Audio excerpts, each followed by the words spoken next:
like to say a massive welcome. Is it there? Before I start, a big welcome to everyone for joining us today. I know it's a wet and crazy world out there. I think the word rain bomb was thrown around this morning, so I hope everyone's staying dry. I'm certainly glad that we didn't all have to trek into campus today on a day like today for a face-to-face. Thumbs up from Anne Christie over there.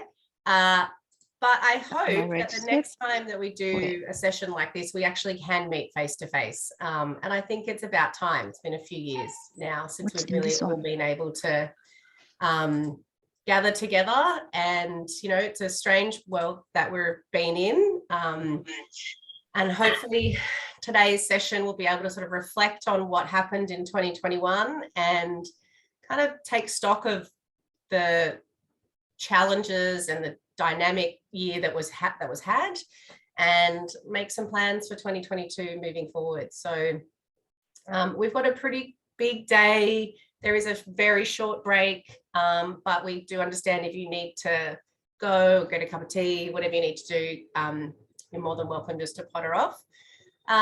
It would be great if we could keep cameras on throughout the session. I don't know if anyone's presented on Zoom when cameras are off, but it's really difficult, and it's really lovely to see faces and see engagement. So if you can keep them on, but we do understand that there are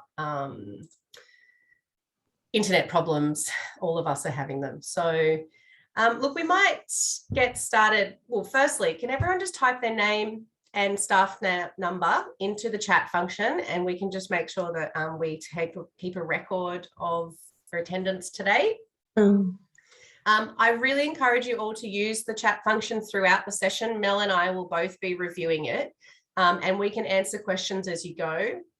And there are also reactions. If you're on a computer, on an actual laptop or a desktop computer, you can put your hand up to speak, which is a really great way. If you just want to ask a question, we can see a little hand pop up, or you can put, I think, reactions. So if you go to the bottom of your screen, there's a tab that says reactions, and there's a little button that says raise hand. So I'm going to raise my hand now, you can see it.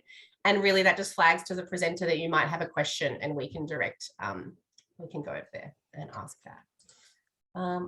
So we will get started. I'm just going to share my screen. Lucy, how do I send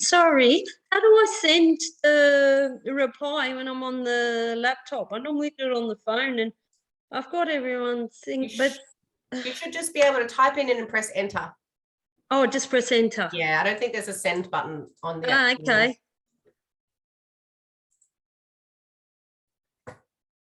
Oh. Now, Mel, when I'm presenting, are you able to make sure people can be admitted and vice versa?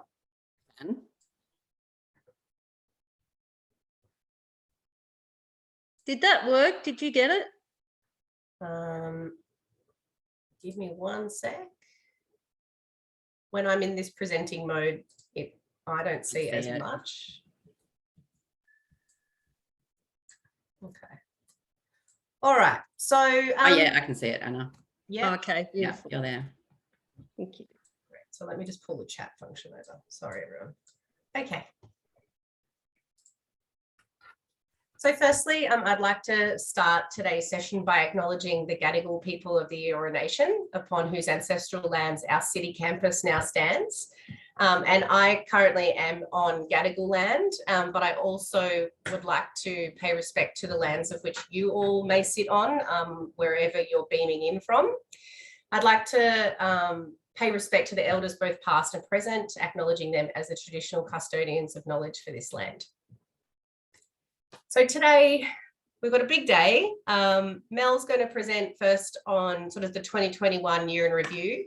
It's probably topical that Mel does that, considering I wasn't really here for most of the year. But it's certainly, when we reflect back and the feedback that she's going to sort of present on, it's been a really interesting year to come back to. I'm sure you all remember all the challenges. I'm going to then take over and focus on some ways of looking at student goal development, and there's been a change to the preclinical worksheet and how as a facilitator that can help you addressing the standards for practice.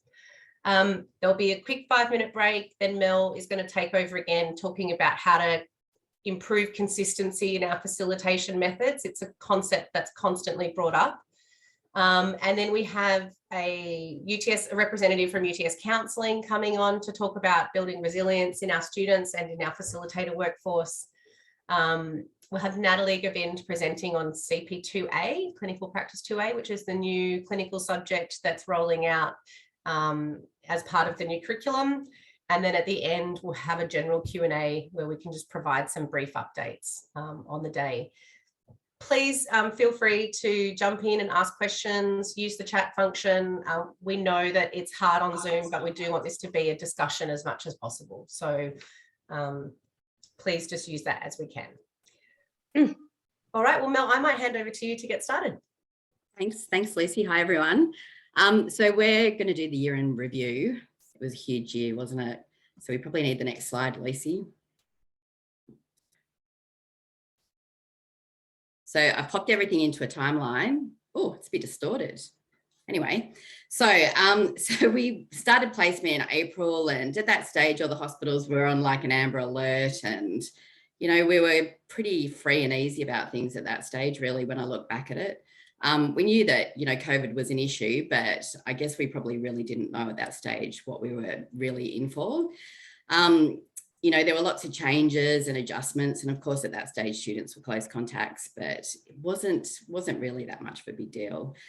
By June, we had our first positive COVID student, and that student made their way from Fairfield to Royal North Shore to Royal Ryder Rehab to a nursing home. And we also hit the media big time at that stage. I'm sure lots will remember that. The private facilities started cancelling all of our placements on us. By July, we had the introduction of the LGA lockdowns, LGA surveillance testing. We had our first student that was positive from a positive patient on placement. We had cancellations for vaccine status. And at the time, there were no mandates in place, and we couldn't get our students vaccinated anywhere. Some of the waiting times were about 2 months, so it was really challenging. And at that time, like, some of the facilitators were amazing. They really stepped up and kind of worked their way into the back door and got lots of our students vaccinated, which frankly at the time, like, saved so many placements because they were dropping off like flies at that stage. And we also had other issues, you know, students that weren't fit tested, students that were working in COVID environments and their placements were cancelled. By August, we had even more LGA restrictions. We needed worker permits, and the challenges really just continued on and on. And by September, we were like going, man, this is crazy. What are we going to do? This isn't going anywhere. We went back to the uni and said, we really need our students to be able to look after COVID positive patients. You know, we can't keep on navigating placements. We'll never get them through. Fortunately, the uni agreed, which was great. And we excitedly went to the LHDs and went, yay, our students can now look after COVID positive patients. And they were like, yeah, not going to happen. So we really weren't on the same page. So we really continued battling cancellations of placements and, you know, lots of big changes. By November, they brought in mandatory vaccinations, which was great because it kind of took that problem off the page and we didn't have to monitor as closely. And I guess the onus wasn't so much on the facilitator of knowing whether their students were vaccinated or not and whether it was going to impact their placement. The hospitals kind of started coming a little bit on board, and they introduced the COVID pilot program. So we had lots of students going and working in COVID wards on rosters. The COVID numbers by this stage had really kind of dropped down. So there weren't really as many opportunities, I guess, for the students to really work in that COVID environment. By December, things went absolutely crazy. The hospitals all came on board and went, okay, all students now have to look after COVID positive patients. By January, our students, like our first year students, were looking after and were allocated to COVID positive wards. And frankly, they were absolutely smashing it out there too. So, you know, I guess what all of this brought about was really a new way of facilitating. for the facilitators, and I guess also a new way of students. The feedback that we got from the students was really positive about working in the COVID environment. And a lot of the students really don't know any different these days. So they're really receptive to it and happy to be part of a COVID response. And from our facilitators' perspective, particularly in January, it was all hands on deck. The wards were so short of staff, and our facilitators were in there washing patients, feeding patients, taking them their meals, and were really expected to be really present on their placements. Next slide, Lucy. So probably our best, most concise snapshot of how COVID impacted us was in summer. So we had, before placement even started, we had 23% of our students were COVID positive. We had 457 students go out in summer. So that was a massive cohort of students that didn't attend placement or were delayed in placement. We had only 2 students that became COVID positive from being exposed on placement. 3% of our students that were COVID positive on placement either got it from carpooling or from being in tea rooms. None of them actually got it from clinically doing what they were supposed to be doing. 15% of our students were close contacts, and other 35% was just students waiting for PCRs or other incidental things that come up. But yeah, it was a big block, and there was lots of stuff that happened, but at the end of the day, everyone got through it. And I guess probably the most significant update was that by the end of January, 90% of our students, I think it was actually more than 90, wasn't it, Lucy, graduated, which was amazing. So moving forth for COVID in 2022, I'm hoping by this stage that we're just normalising it, and the expectation is that students will be looking after COVID positive patients. The best advice we can give you is to follow the UTS COVID management document that's found on My Placement. It's got every scenario on there. The big bit of feedback that we're getting from the LHDs is about debriefs. We've had quite a few this week saying, please don't gather in groups, please keep debriefs limited. And it just goes back to that, the biggest risk for the students and for the facilitator as well is those group environments. So where possible, do them outside. It's a bit tricky in this weather. Or really limit the time that you're doing them. Make sure you're wearing PPE when you are doing them, if you have to do them. Be aware of the isolation requirements for close contacts. Don't be like my best friend who texted me yesterday saying, my husband has COVID, do I need to isolate? It's really simple. All of the instructions are really simple these days. It's like if you're in a household with someone with COVID, you're a close contact. The close contact instructions are 7 days from the date of test, but we'll find with lots of the LHDs that they'll keep us out of the facilities for 14 days. Some are a little bit flexible, but it's really just on a case-by-case basis as to how they do it and where the student's actually on placement. Bottom line, if a student is symptomatic, they don't attend placement. Get them to get a PCR, like RAT tests are great, and on most occasions they're effective, but if a student's on placement and they are symptomatic and they're getting a negative RAT test, it's easier just for them to have a PCR. UTS have fit tested all of their students, so all students will be going out on placement fit tested. It's no longer a requirement of the LHDs that they will actually fit test any of the students, but they are required to supply them with PPE. So if you do have any issues, please let us know. And if you do have a positive student on placement, let us know ASAP so that we can let the facility know to do their contact tracing. And that's it. So at the end of last year, we really wanted to. We had a stakeholder day, so with all the educators from the LHDs, and we really wanted to give them an idea of the impact of COVID on placement for the students and the students' experience. And really, the only way we could do it was to use the students' voices. So we created this little video.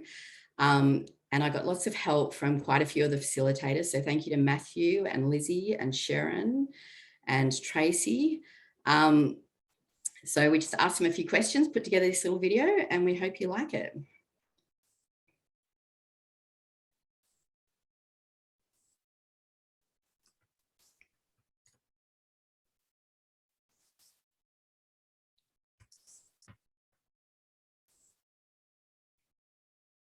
Sorry. It's coming, guys.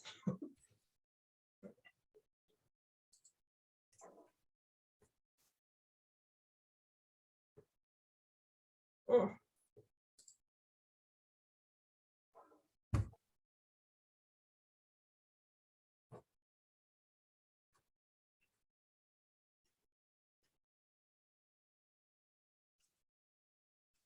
With COVID, I guess the placement being cancelled or being called a close contact and then not being able to complete the placement.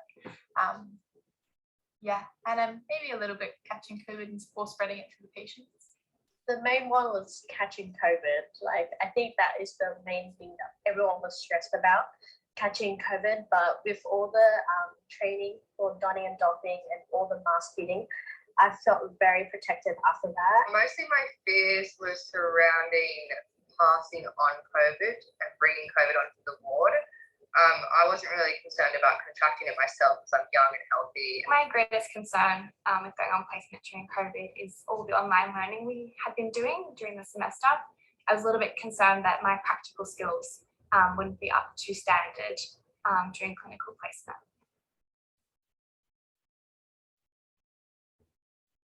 I feel like the biggest challenge for me is just getting through the placements without having to take time off for being in close contact or having COVID or etc. Just actually getting them done so I can graduate in time has been the biggest challenge.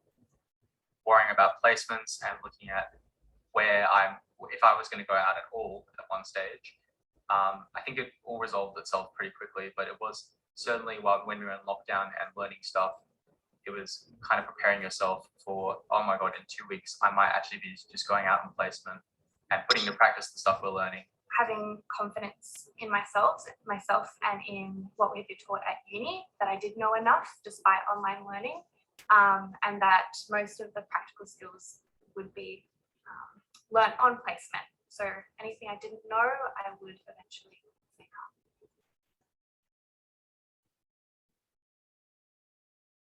I definitely felt well supported. The orientation that Prince of Wales Hospital did for us was really, really, really good.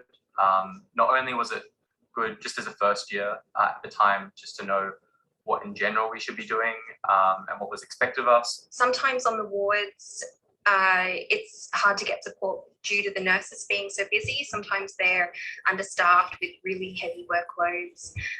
So it is a little bit challenging sometimes to feel supported. I think you've got to be a little bit more autonomous and find something to keep busy with.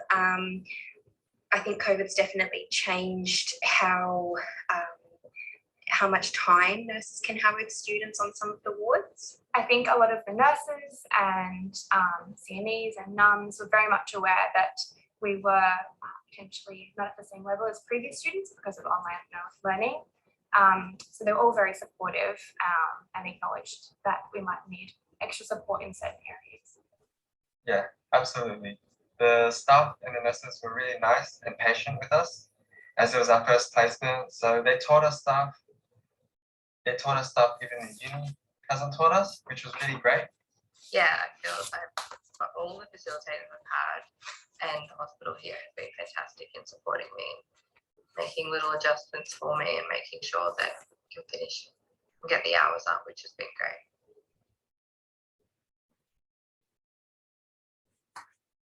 Getting to practice skills and having patient interaction and also being helpful to the staff because they were overwhelmed by the staff.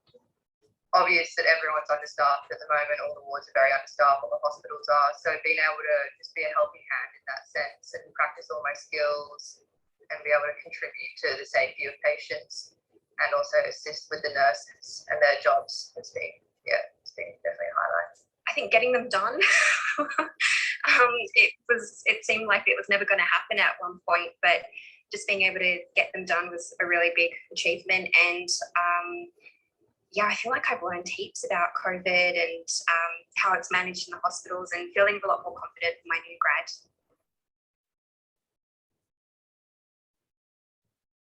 I've still got another 2 years of study. I think that's quite far in the future for me. I'm more excited about looking into different specialties, learning about them in university, getting more experience in placements, and finding my niche and what I really want to do. I absolutely am. I think being a student nurse during a pandemic really either makes you or breaks you. And I think for those students who have stuck around and got through it, just makes us more excited to see what's to come and all that we can achieve as nurses. Yeah, it has. Every time I go and I see the nurses doing that thing, makes me want to be a nurse more and more.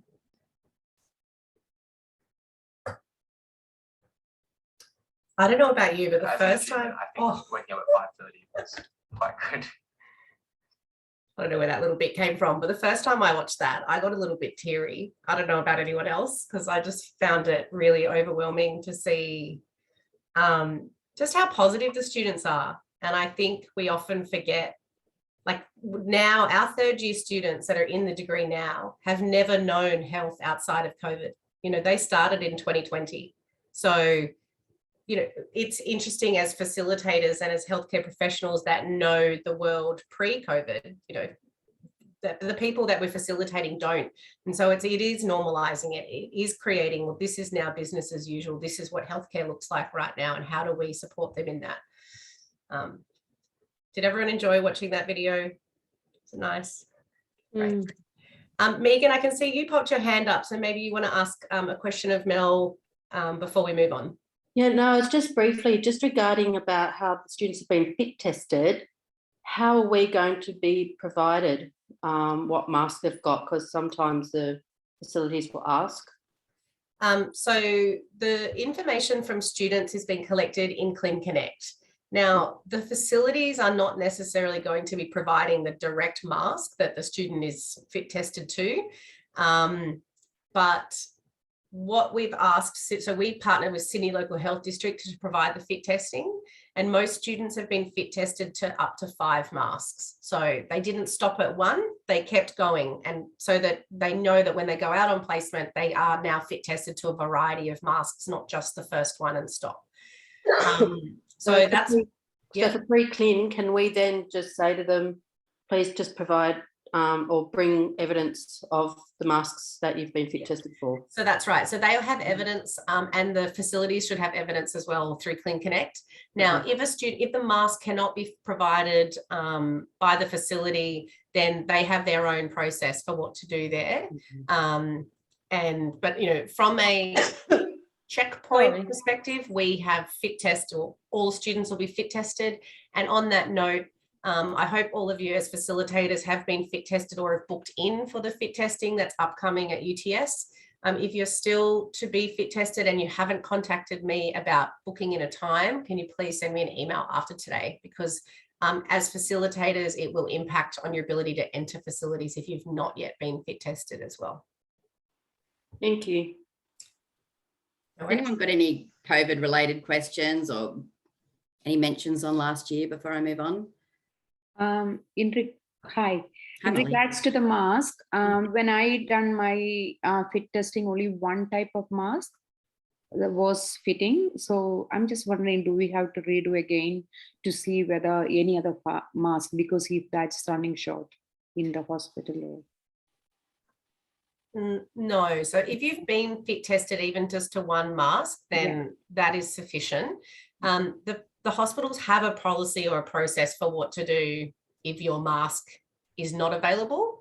And when they say, you know, they will not fit test anyone on campus, you know, if there are outliers, or if you say the mask that I've been given when I do a fit check doesn't feel correct, then they can go and refit test you on site. It's just, we can't have 100 students turning up on a Monday expecting to be fit tested, because it takes 20 to 30 minutes per test.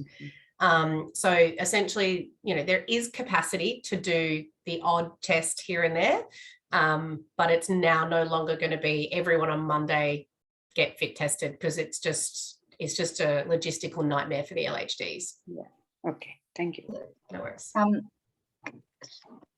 I went to a facility where I had the fit testing done, but when I went to another facility, they did not have the same masks so therefore that facility fit tested me again and provided with their mask that was available. Great. Yeah, so every facility will follow their own policy process, but you know, watch this space. We're really proud at UTS that we got in early and partnered with SLHD and got our students through. It's been a big process, as I'm sure you can imagine, but it means that we won't lose placements because of mask fit testing. So really important. All right, we need to press on. Okay, so the 2021 student clinical experience survey results. So we had 367 students that responded to it. On the whole, it was amazing, and it was a really big gap from last year to this year.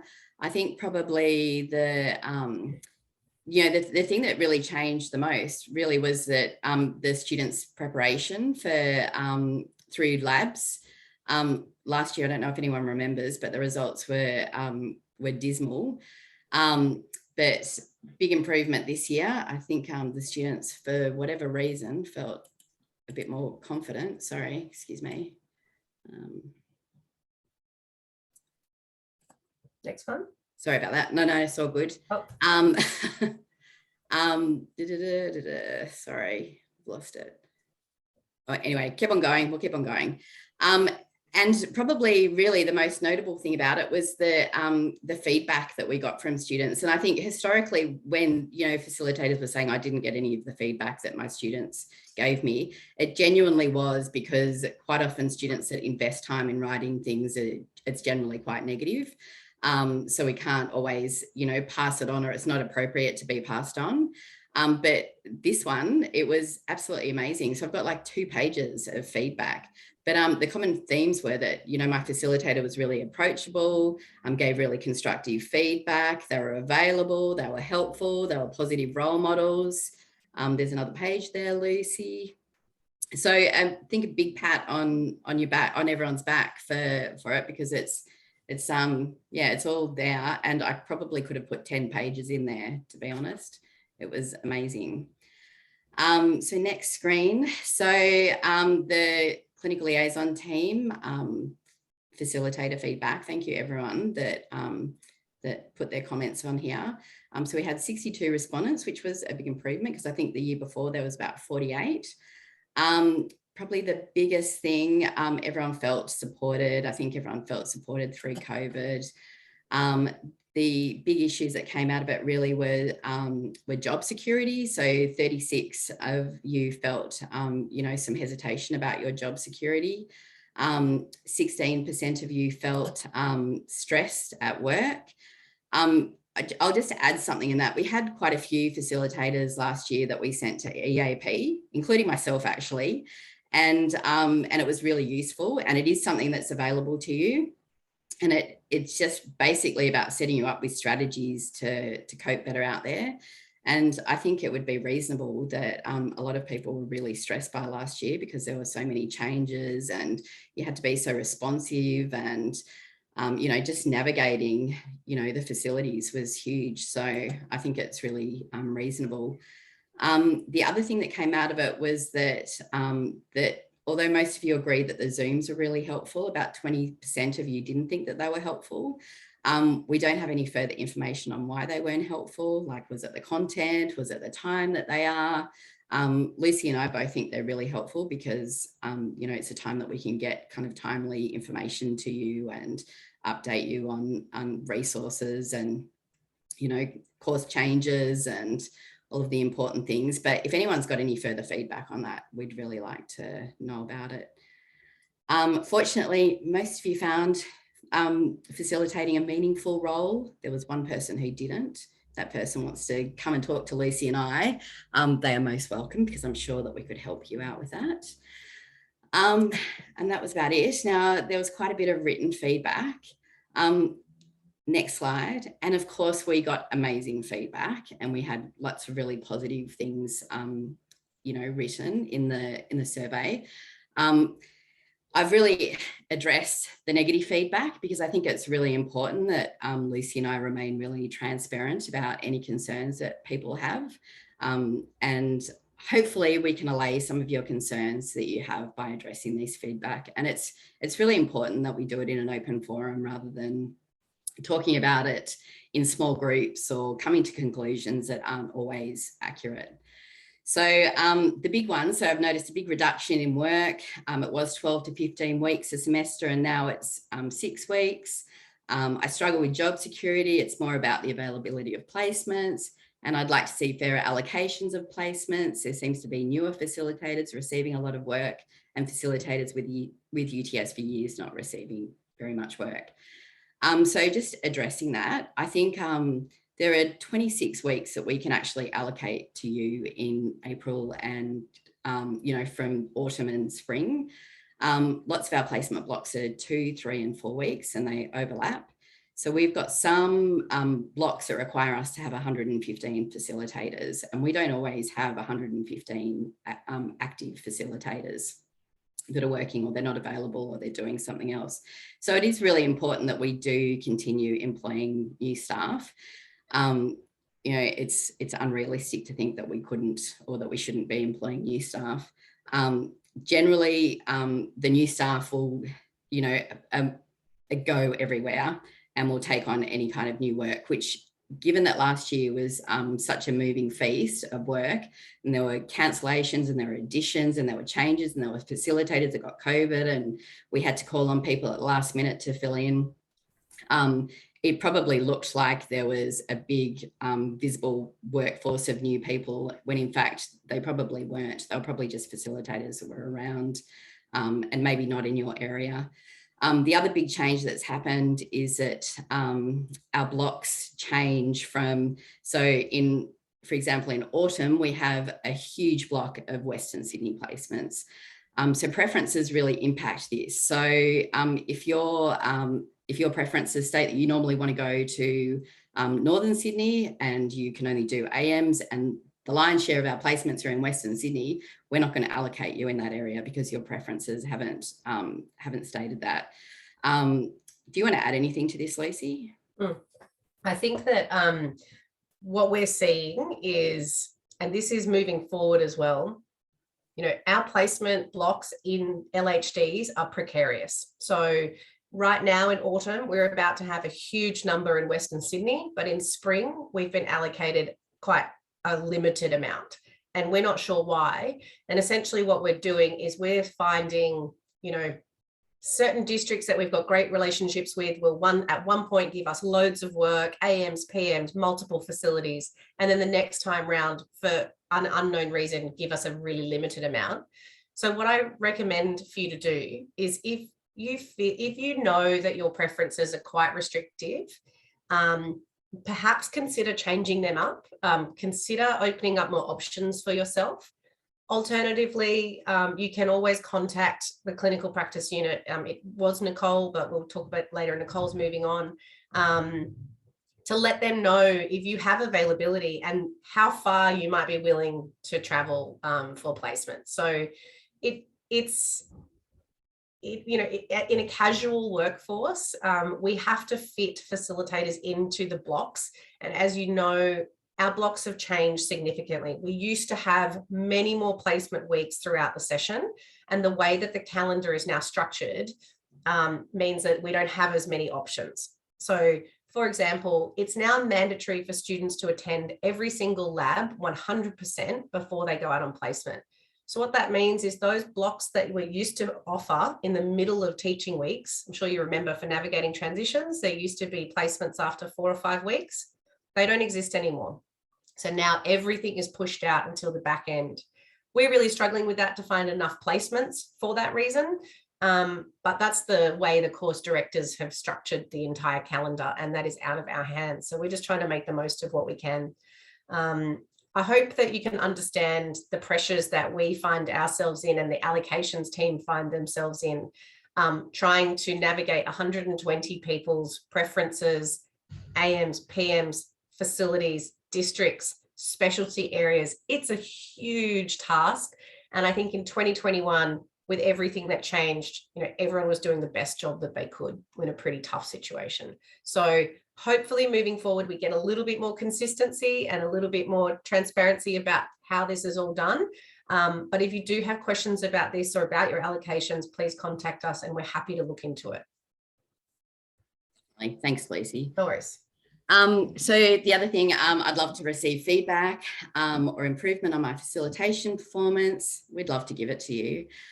We've obviously the CAF reviews we are slowly getting through, but I think at the end of the day, that's just a small part of facilitation.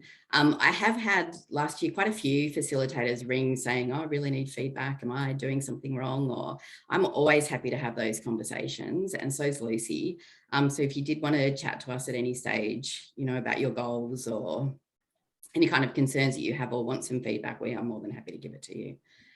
Next page. So I suggest bringing in students for AM and PM shifts, alternating with facilitators for consistency. It would be a better experience for students as well. We agree.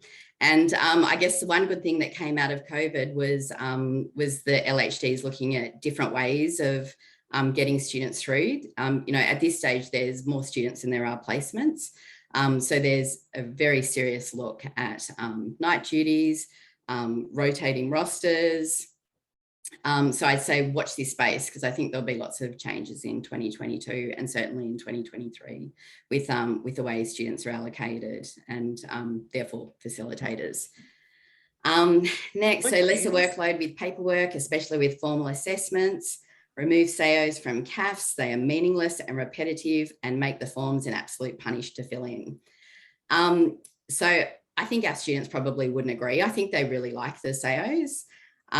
From speaking from my perspective, I read a lot of CAFs, and I think that a lot of people put a lot of effort into writing SAOs, and probably sometimes more effort than is required.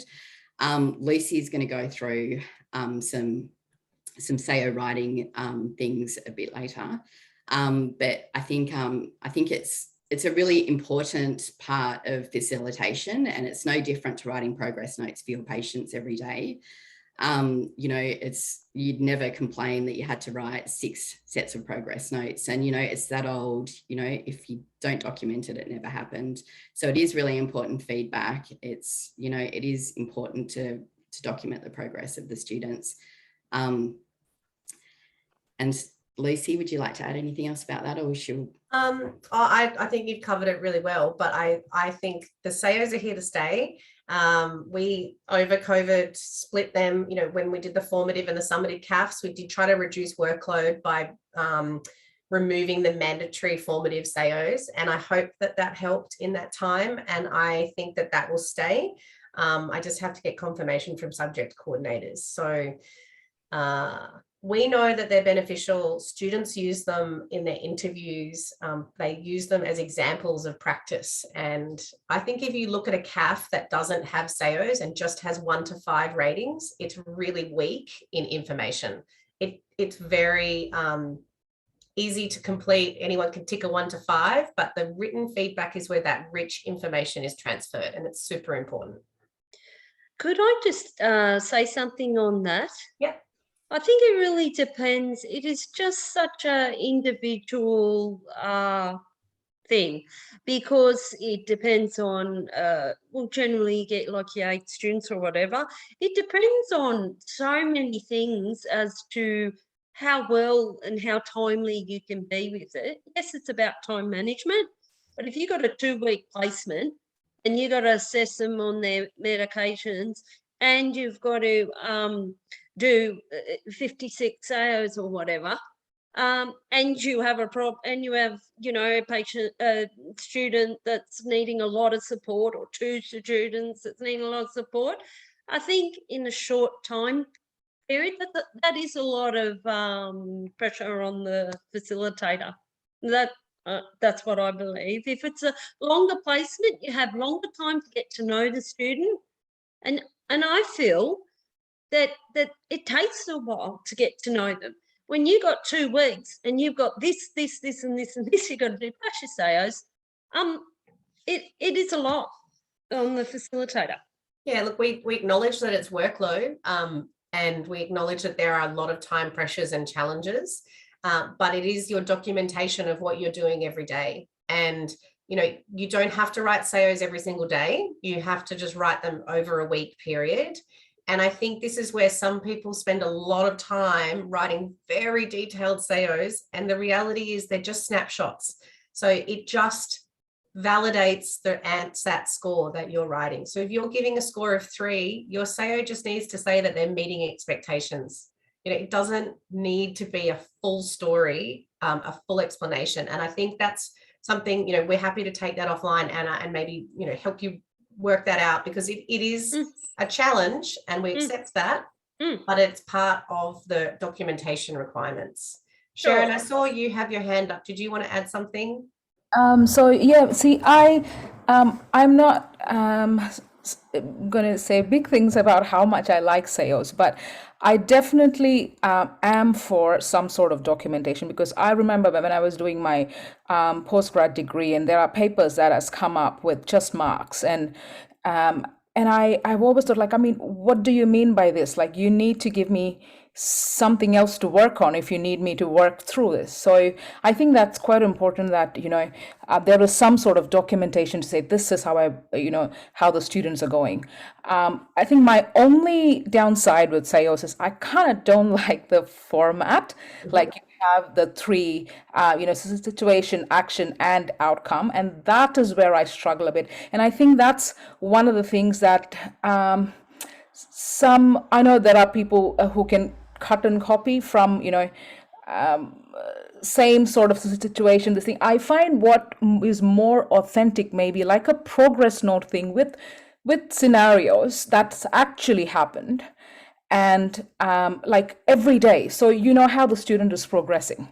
Right. So, because I mean, when I do that situation, action, and outcome in those 3 areas, there are some bits which I'm like, okay, so what do I write for the outcome now? Like, just, so, but I keep a progress note on them, and that's really helpful. And I think when I have to give, where I've had students, like through this years of this thing, I have had students that actually come and say, why did you rate me like this? I mean, I think I'm a 5, and why did you give me a 3? And I can go back on this and say, you need to give me a scenario that proves you are a 5 and not a 3. Yeah. Unless I see that, I can't rate you a 5. This is what is expected of you, and you need to outperform that expectation for me to give you 5. And I think documentation is absolutely important. It's just like how we talk about. Yeah. Absolutely. Yeah, Sharon, I really take on board that feedback about the structure. Can't change it now, but it's something that we can look at, is how do we actually provide the feedback. So I'll definitely have a think about it and talk to some of the subject coordinators about what they want to see as well. And Jade, I saw you've got your hand up. Yeah, I'll make a comment.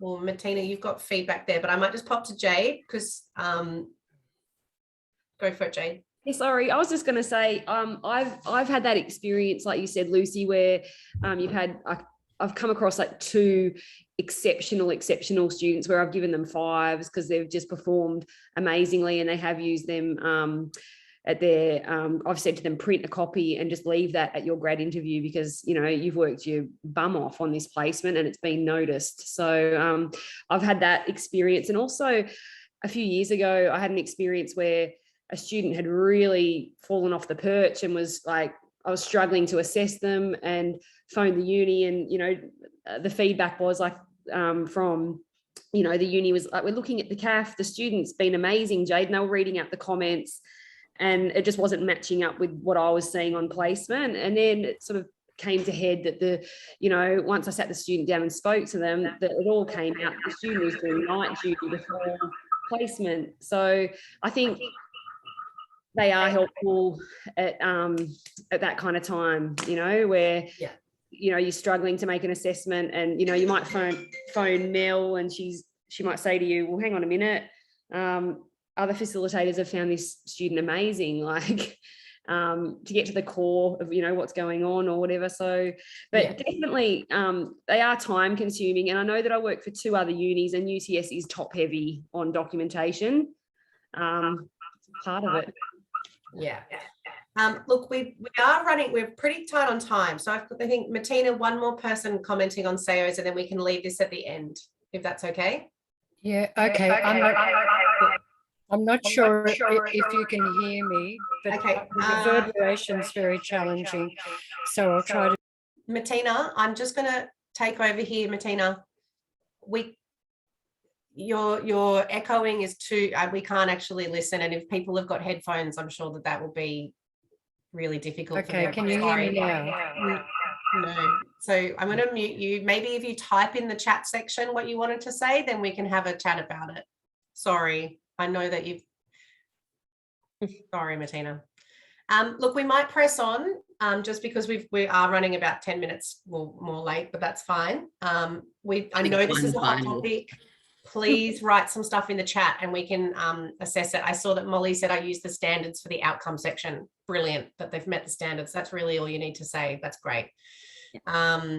All right, moving on. So just for the last one, just that, that facilitators have different standards from others, and what's acceptable for one facilitator may not be for another. And we will address that in consistency a bit later on. Thank you. All right, so we're just going to press straight on because we are running late, and please utilize the chat if you've got more things you want to say on that topic. One of the things I really wanted to bring out here is looking at the goals, student goals, and how we can align them to the standards and link them to SAOs, okay? Because I know that there's some challenges there, and I think that this could be a way of supporting some people in a method of writing. So I want to pitch it to the group. I want you to have a think and pop this in the chat. Why do we have standards for practice? You know, as a professional group of people, as registered nurses, why do we have them? 2 minutes, chuck them in the chat. And if you want to shout words out to me, you can. So unmute yourself and just put some words out into the group. Consistency, great. Benchmarks, fabulous. Safety, benchmarks, expectations, great. Quality care, fab. So we all know why we have standards for practice, yeah? But why do we assess our students against a standard for practice? You know, why are we now using standards as opposed to previously competency assessments?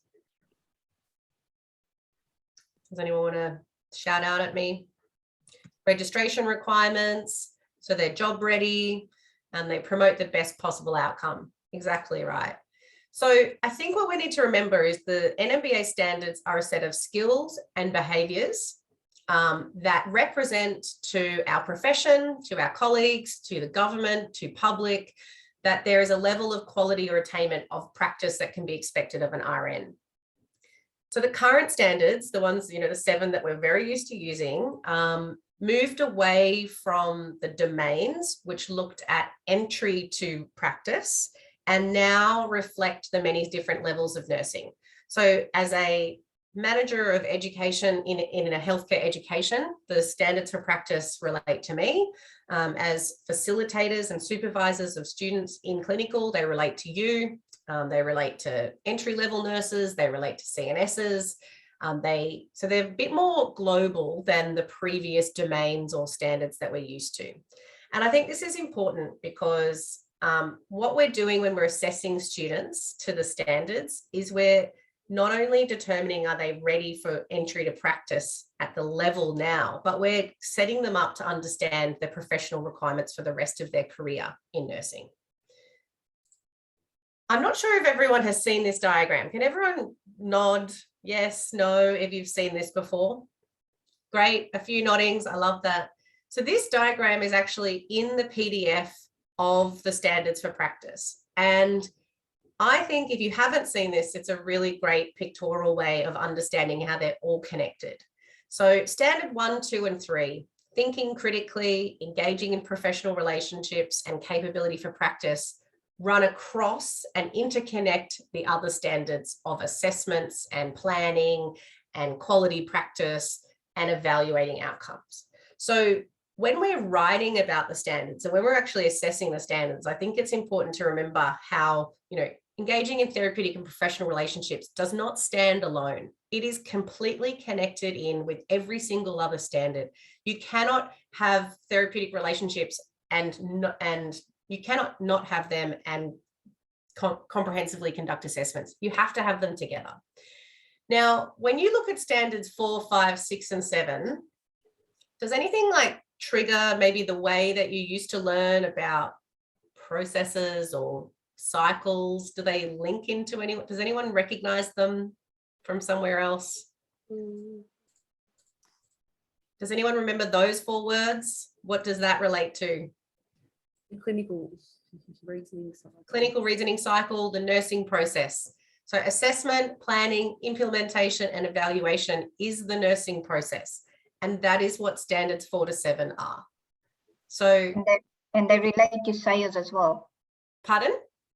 They relate to sale. Yes, as well. Yeah, they do, absolutely.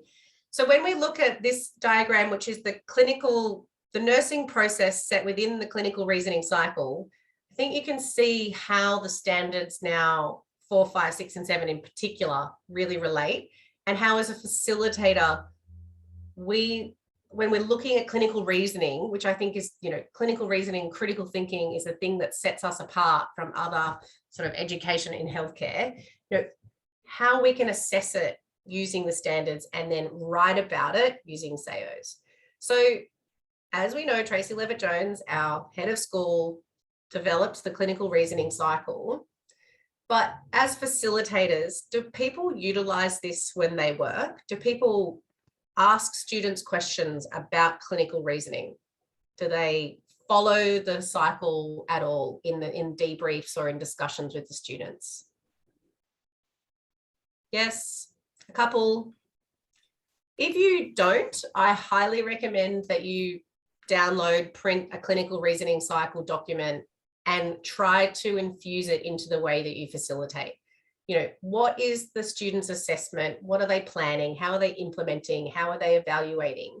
Because once we get our students doing this, we know that they're critically thinking. We know that they're asking more questions. And really, this is the basis, I think, of when we're out on placement, we're making sure that they're safe, but ultimately that they are critically thinking and learning from every interaction and questioning why. So when we're trying to promote clinical reasoning and critical thinking, does anyone have any key questions that they maybe ask students to promote that, to start that process? Lucy, can I add? See, we expect the student to have the patient load. So during the first week, we always, at least from the 3rd day, to look at least 1 patient for them. So I always use the clinical reasoning cycle to collect all information about that patient based on clinical reasoning cycle, then relate to the standards. Great. So that is a fabulous way of starting that relationship with the student. Yeah. Saying, I'm going to be using this cycle. They've all learned it at uni from day 1. Yeah. If anyone says they've never seen it, then that's a problem. That's a flag. Yeah. But it's a really good basis to start discussing patient care, to understand, how are they linking the knowledge and bringing all the theory that they've learned and how they're applying it in the clinical space. What I've got in the next slide is a lot of words, but these are some questions that educators can ask students to encourage and promote clinical reasoning. So this comes from a clinical reasoning guide, and I'm definitely going to share it with you. But I think that if you ask some of these questions of your students, I know Karen in the chat, you said, we ask them why. Yes, of course, we're going to ask our students why. But I think there's some more high level questioning that we can ask of our students that gets them to go further into the cycle and further understand their implications or their actions or their, inactions even. And so I think when you look at this, is there anybody that sees a response that really kind of resonates with them? Is there anything that you see, I could definitely use that in my practice? Anyone pick one?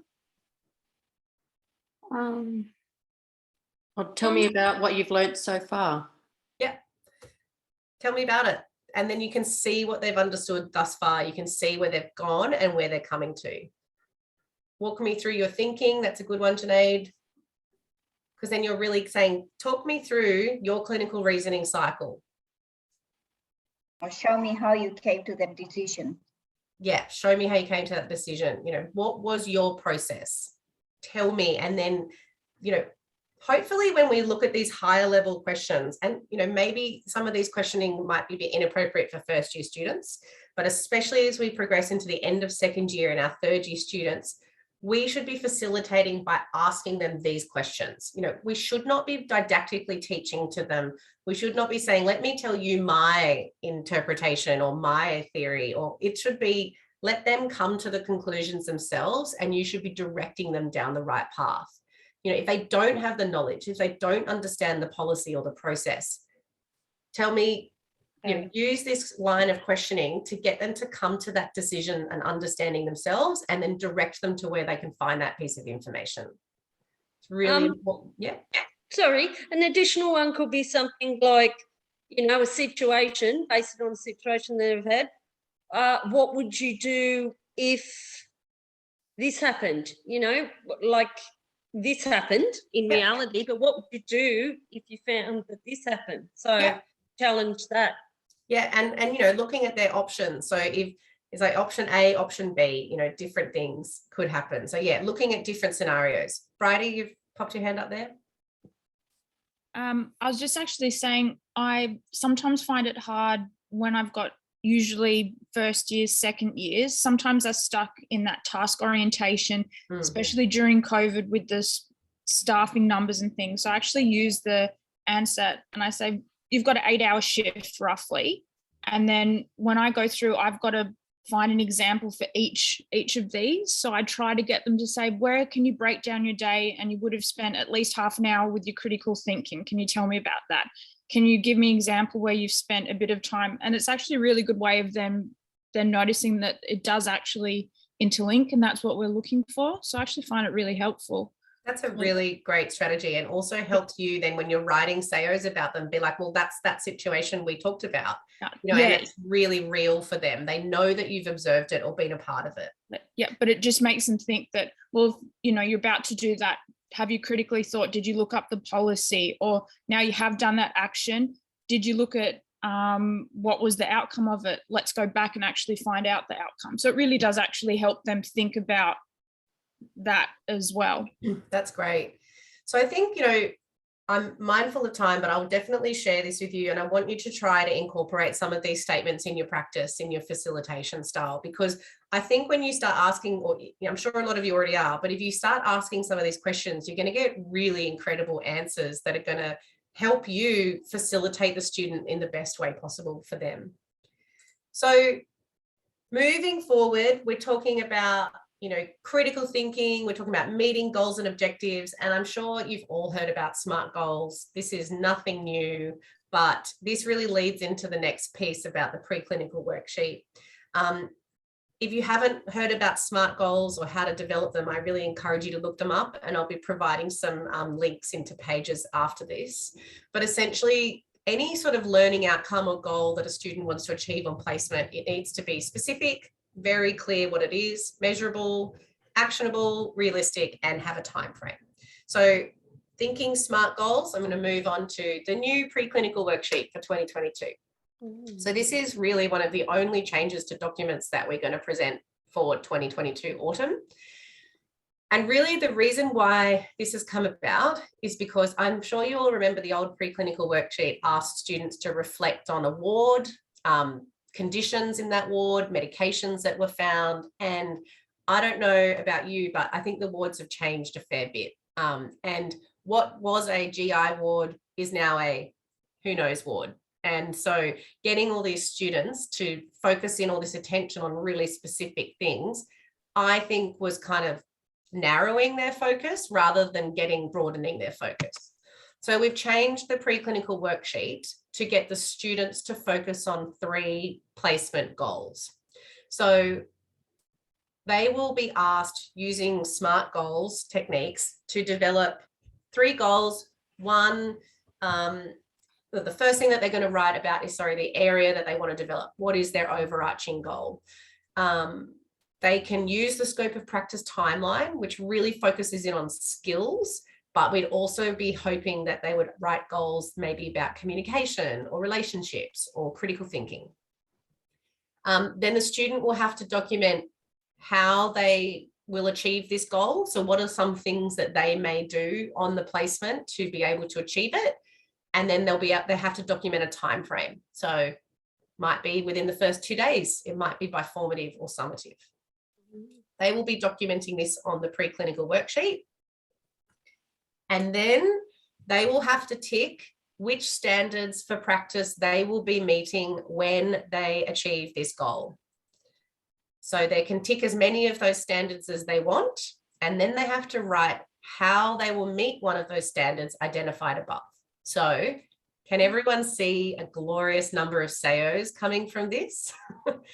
That's my aim here, is to get the students to be flagging with you before placement even begins what they want to focus on, how this meets the standards, and how they may achieve that.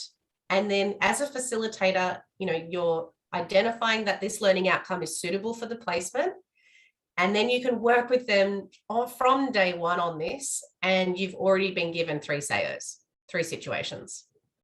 And that student has buy-in. So they, in adult learning, we need to make sure we understand what motivates the student. It's going to be meeting their own personal goals and expectations. So if we can then tailor our written feedback to support that, it might help you in writing SAOs that are really meaningful for students. Now, in no way am I saying that your SAOs have to do this, but this is a support for some people who might be struggling to pick a SAO that's relevant. And it might mean that from day one, you can start working with students really clearly on goals and objectives for the placement. And we know that gathering as a group is really hard now. And so it might actually alleviate some of that pressure on day one to get to know them and to get to understand their goals, because you've already got them written down. Now, at the end of the form, there's a facilitated comment box. So you can comment and say, I agree, I think that these are really reasonable goals. They meet your learning objectives. Or you can say, I think that your goals are not relevant to the subject. And you can ask them to sort of redo the form. That is essentially the new preclinical worksheet. I can see some information in the chat. People are happy with this, but can I get some feedback from people about this form? I really think this is great, Lucy. Like, it really makes them think, like really actively think, consciously think what exactly they want to do. Great. Thanks, Sharon. So tell us, there is this ANSAT involved in their assessment. Yes. Can I say something to it? I really find it difficult for some students to complete the preclinical worksheet. I mean, get them to do their work. I really find it hard with many students. We really have to work multiple times, contact them multiple times to complete those work. So do you have any strategies from the university perspective for the students to? Yeah, preclinical worksheets are not mandatory. We tell them that they are. They are not part of an assessment. So in nowhere in the subject outline does it say if you don't complete your preclinical worksheet, you cannot pass the subject. But what it does do is if they choose not to do it, despite you constantly asking them to do it as part of preclinical contact, I mean, it shows that there is a professionalism issue. It shows that they have negative behaviors. And you can just use that as part of your assessment. I wouldn't be failing someone because they didn't do it, but I think it does form part of your overall assessment of a student's attitude. So am I in the right track? So this form comes as a preclinical worksheet? This is the new preclinical worksheet. So the old one, which was this 3 medications and 3 diagnoses, is gone. This will be the new one that students will be doing from April 25th onwards. Okay, and then facilitators, when do we have to say our comments, like agree or not agree? Is it so really, it's up to you when you do that. I would be hoping it would be easier for you to review this on day one or even beforehand if you felt the need. And there is a box for you to tick that you have discussed it with the student. And there is a comments box as well. So, if they haven't done any component of it, you can write student refuses to do it despite what, attempt. Or we can encourage them to do it on the first day or second day, maybe. Yeah, I wouldn't be taking students off the ward to do them. Yeah, I mean during their off days. I mean after hours, after their work, after their shift. Can people see how this will help link to SAOs and to the ANSAT? It will. It's really good. In that way, it is really good. I'm only thinking about how we can get the students to do it. Of course, if they do, it's going to be very helpful. Yeah. Also, I think I've had some placements where students say to me, I have no assessments. And then I remind them, I go, oh no, I'm assessing you on the 7 standards. Because I think they don't have an injection or an NT assessment, that they're just filling time. And that is an attitude from some students. And it's like, oh no. So I go through this at orientation, like the 7 standards, like that's what we need to do to pass. Exactly right. Okay. So look, I really appreciate the positive feedback, and look, this is a work in progress. So once the form has been rolled out, if you feel like in the functionality of it, there's something else that you think might be added or something doesn't quite work, please just let us know. We often don't realize how these things work out until they start being used. So come April 25th, I'd love to hear some feedback about how you found this being useful for your students. So one of the things that I think, we always hear about is, I've got to come up with 7 situations. I've got to come up with these 7 things.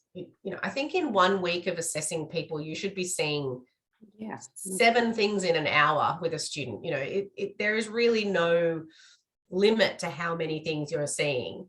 But for example, what I've just done here is written how a student might meet the standards for one action. So we're looking at a pain assessment, which will be coming in CP2A as a clinical appraisal. So students will have to complete a pain assessment on placement for that subject. Hopefully, most of those students in CP2A writes a goal that they would like to achieve a pain assessment, or, because that's part of their placement requirements.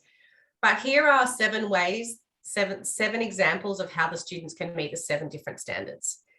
And I hope that this just shows you this is as simple as it can be. This really shows how limited some of the writing has to be.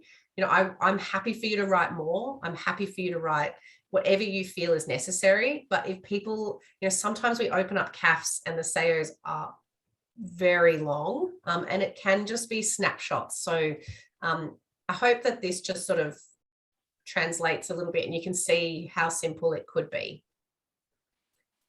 Can I ask you a question? In this, you are saying just one pain assessment can be utilized from standard 1 to 7. Sometimes I use different examples in each standards. Yeah, and look, I'm not saying I want one situation for all 7 standards. I'm just showing how it can happen. So, of course, I think people feel this pressure to create 7 completely different scenarios with all of the examples within. It's just showing us as a reader how they've met the 1 to 5 score that you've given them. So I think sometimes we can overcomplicate them. But this is just another way of looking at the 7 standards and ways that you can write about it.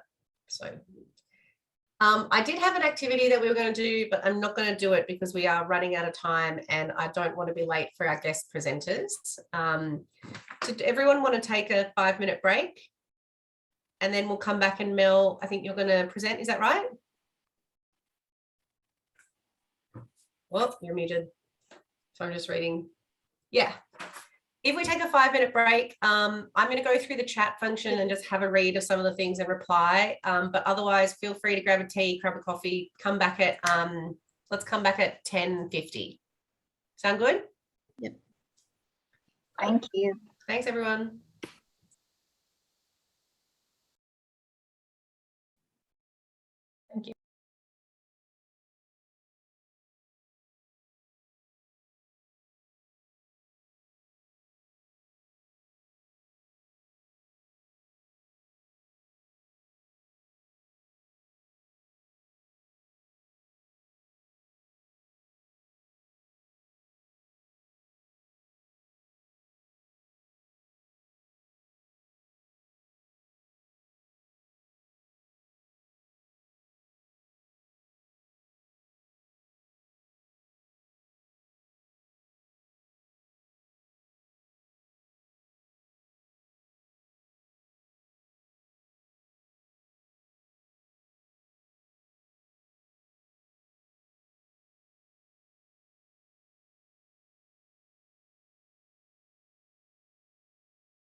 and share my screen.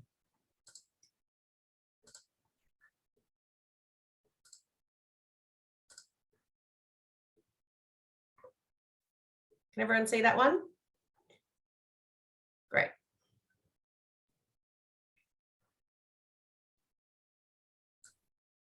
Okay, so I'm doing developing a consistent approach to facilitating. So this came about really from feedback from both students and, to be honest, probably more so the facilitators. So it's a really complicated topic and we were really unsure about how to present it, because we can sit up here and tell you the same policies and instruction, but you know, it's often not very meaningful. I've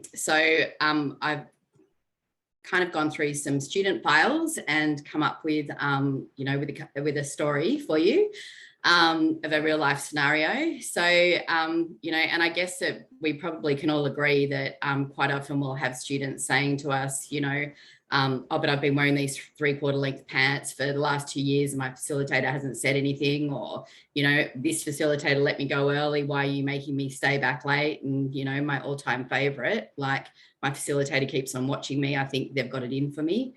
So it's a big topic. I've done 2 case scenarios, but I think we'll probably only have time for one. And after I read it to you, I'd love some feedback on this scenario. So this is Sophie. She's a first year student. So this is actually an email that she's written.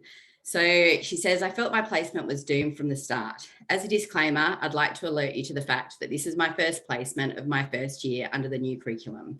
I didn't expect the placement to be 100% smooth sailing, but so far it has, my expectations have been very disappointed.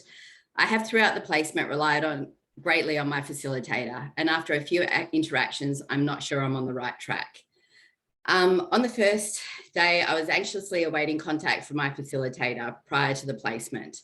Attempting to ease my own distress about the lack of communication, I waited throughout the week.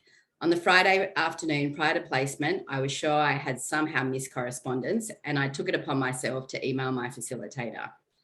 That evening, we received a group text that was a copy of information that was already on my placement. We asked specific details about where to find learning modules and what we actually needed to do, and meeting points. The facilitator responded with, it's all on the website. The other students and I communicated over the weekend, fumbling around, trying to work things out. Although I completely understand there is an expectation for us to self-organise and problem solve, I really needed the additional support. I followed day 1 meeting instructions. Unfortunately, the hospital was undergoing building construction and the meeting point on my placement no longer existed. We were walking aimlessly throughout the hospital and the hospital educator found us. She checked our paperwork and then about 15 to 20 minutes later, our facilitator arrived. She promptly took us to the ward. We were orientated by the NUM, but by this stage we'd missed handover and I felt quite out of place. I did not see my facilitator on the ward again that day. We did have a debrief that evening and I mentioned to my facilitator that my confidence had taken a big hit today after feeling overwhelmed on the ward. I went home distressed and that I would not be able to cope with the rest of placement, and I certainly struggled to come back the following day. On day 8, my supervising RN, who I'd done quite a few shifts with, asked when she would see my facilitator. She proceeded to tell myself and the other student on the ward that the work we were completing was at an AIN level and that we were not being challenged to think critically about the care, which we need to do as a student. I felt blindsided by this and frustrated that we were not being provided this feedback by our facilitator. By day 9, I had seen my facilitator a total of 2 times for approximately 5 minutes on each occasion. We did have debrief 3 times a week where we were encouraged to discuss the positives of our practice and areas we could improve on our current shift. They also took the time to go through the handover sheet and decode the abbreviations and make connections about a patient's condition. It was hard not to notice the facilitator on the AM shift was also on the ward with her students quite regularly. She was reviewing their work and her students had already completed the allocated assessments for ICP. The following day, I arrived at placement, extremely overwhelmed.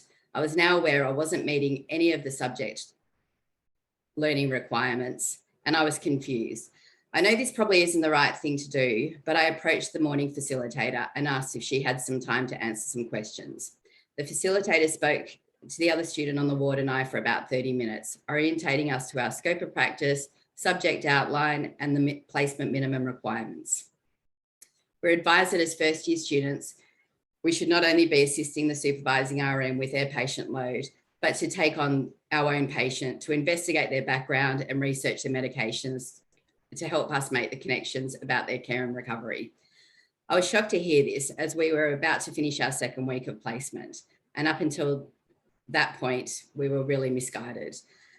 I now know that I should have reached out sooner. I'm exhausted at the thought of not meeting the subject requirements and having to do this placement again. So I'd love some input about, or just a general discussion about the impact on this student, how things could have been done differently. Anyone? Oh, that's really a big thing. I don't know. I don't know whether it has happened where. However, I would think the very first day, all students needs to be given the proper guidance on what is the expectation on their placement.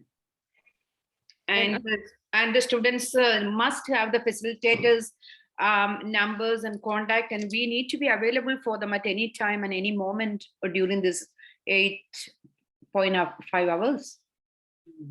And I think the facilitator's support has to be at the maximum on first placement. That's when I'm like extremely, extremely over the top supportive, because it's their first time in a hospital.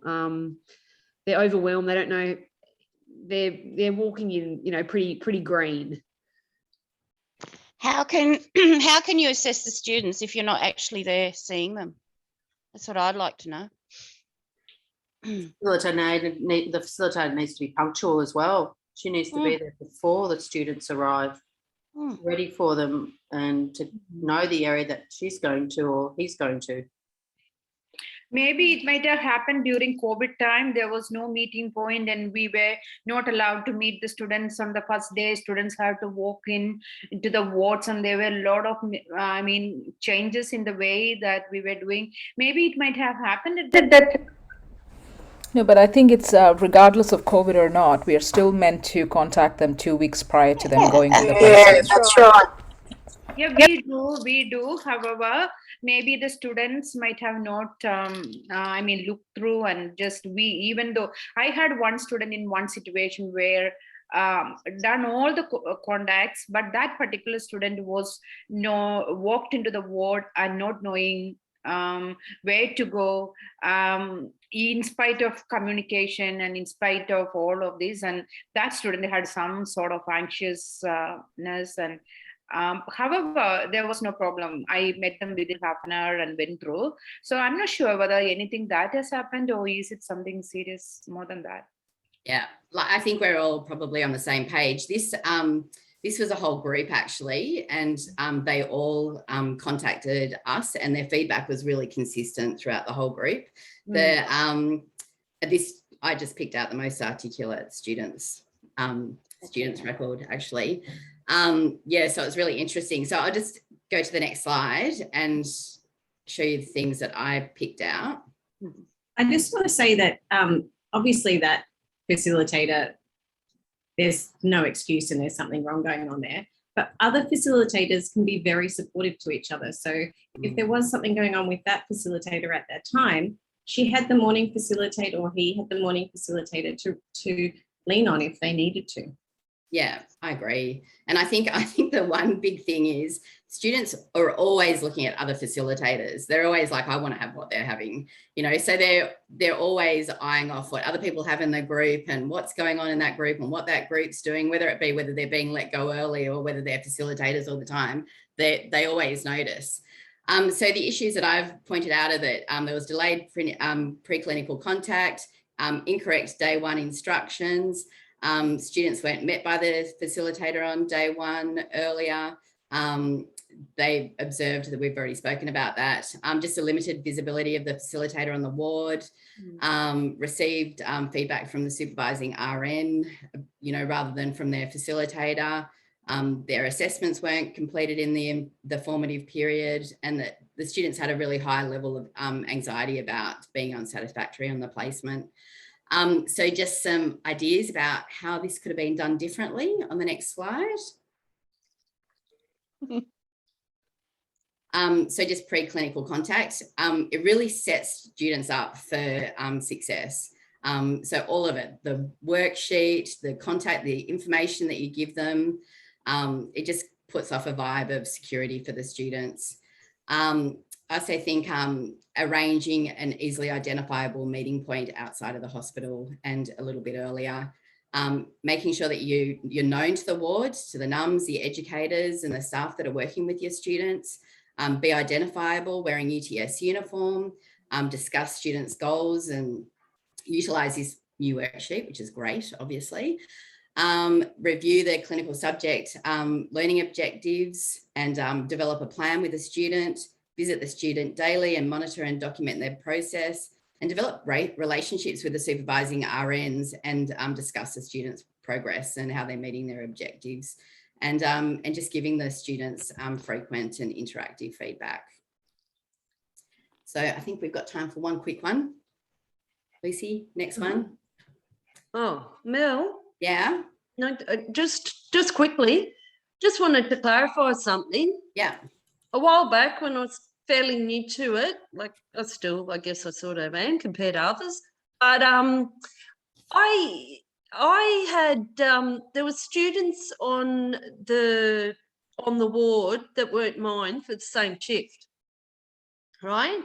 So are we supposed to only be keeping to our own students? Because I was dressed down for and I really didn't have as much as what it was claimed, and there's a story to it. But I mean, are we supposed to be, you know, I'm friendly by nature. I'll say hi, how are you? Of course, they're fellow UTS students, and if, like, I might say a comment or two, but I'm not being too interfering. But to me, that I don't understand how that happened. Where are you able to?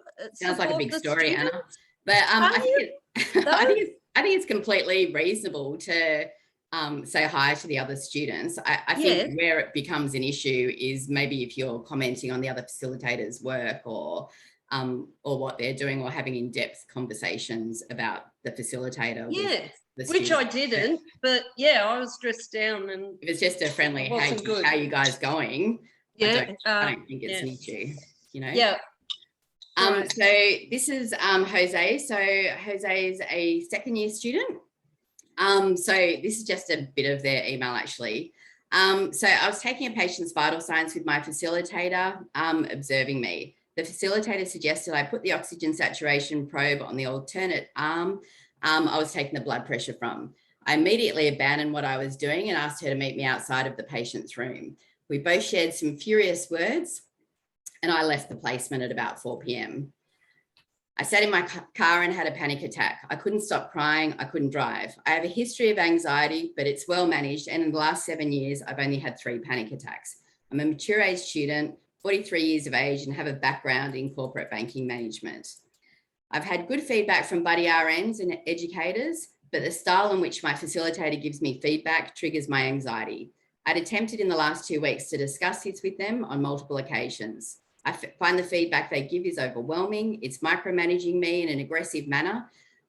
It would often be given in front of my colleagues, staff, and patients, which I also find confronting. In short, I feel my facilitator's not been an advocate or a support. There's been no exchange of information or feedback, and it's only ever been one way. How about this one? Well, the facilitator should have taken him aside privately and had a very confidential conversation with him. Yeah, that's right, for sure. Yeah. But I guess if it's only to ask to keep the cuff on the other arm, I don't know whether we need to take them privately, but like there's a way to say it. But I think if it's in there, like we're just saying, why don't you put the cuff on the other arm? I would do that, I think. I think we all would.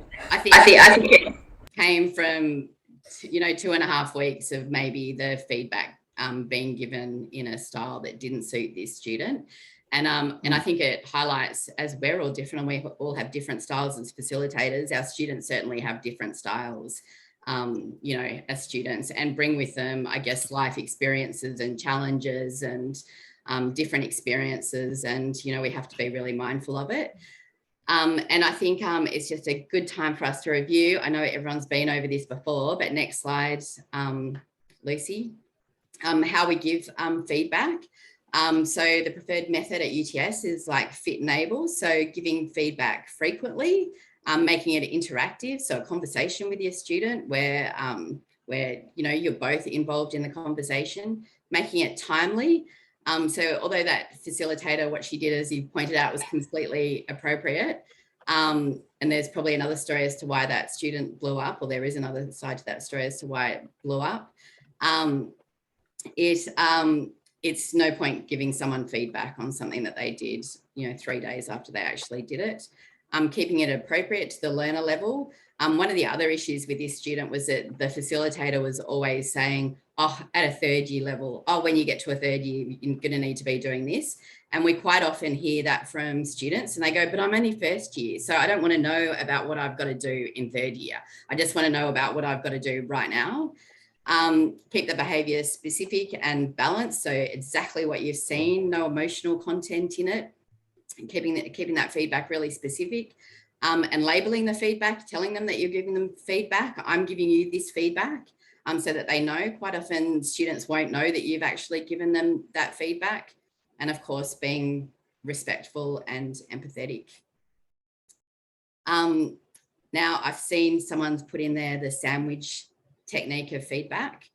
It's not the preferred method that we use at UTS. So we use the positive critique method, which is a conversation with the student, and also being mindful about where the feedback's actually being given, depending on the content of the feedback. So obviously if it's sensitive content, you know, in a quiet, private place, something like this incidental feedback, I think it's appropriate, and you just have to be mindful about the way that it's delivered. So asking the student how well they think they've done, what they thought they did well, you know, setting the feedback up as a conversation rather than as a, you've done this, you should have done this, you should have done it that way. And asking the student about how they think that they can improve during the clinical placement, how that action could have been improved, and just really getting a conversation going about it. So does anyone have any comments on this?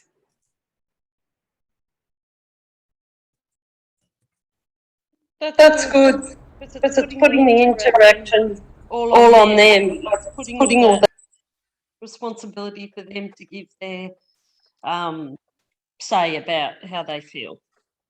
I think it is good. However, there are times where we have to intervene while the students are doing certain tasks with the nurses, like say medication administration. If something unsafe, we facilitator have to step in and stop whatever, or so such situation can become very difficult for students to accept, and they become very overwhelmed. However, we don't speak anything there, but we just have to stop that action, and then communication is always outside privately.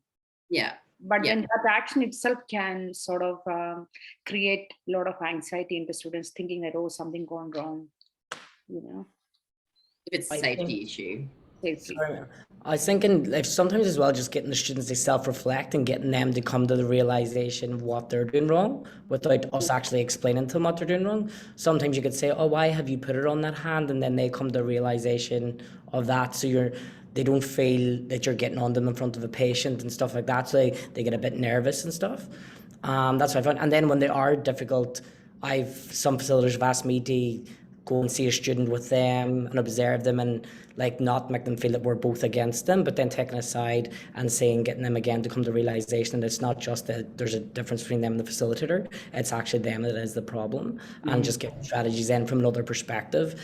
And I think as well, I get to know all my students, and you know, I'd like to think that they can come to me with any problems, and it's having that rapport from day one. Whenever you have that conversation with them, have they got any problems going on or anything that they want to explain at that time, and that it works well for me.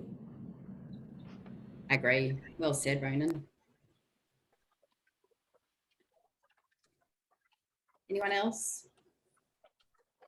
I think a scenario that I've had recently that I found really difficult providing a student with feedback was when I asked them how they were doing or how they'd done in an assessment, and they'd done appallingly, and they came back and they said, "Oh no, I did really well," and it really didn't leave me many places to go. How would people deal with that situation?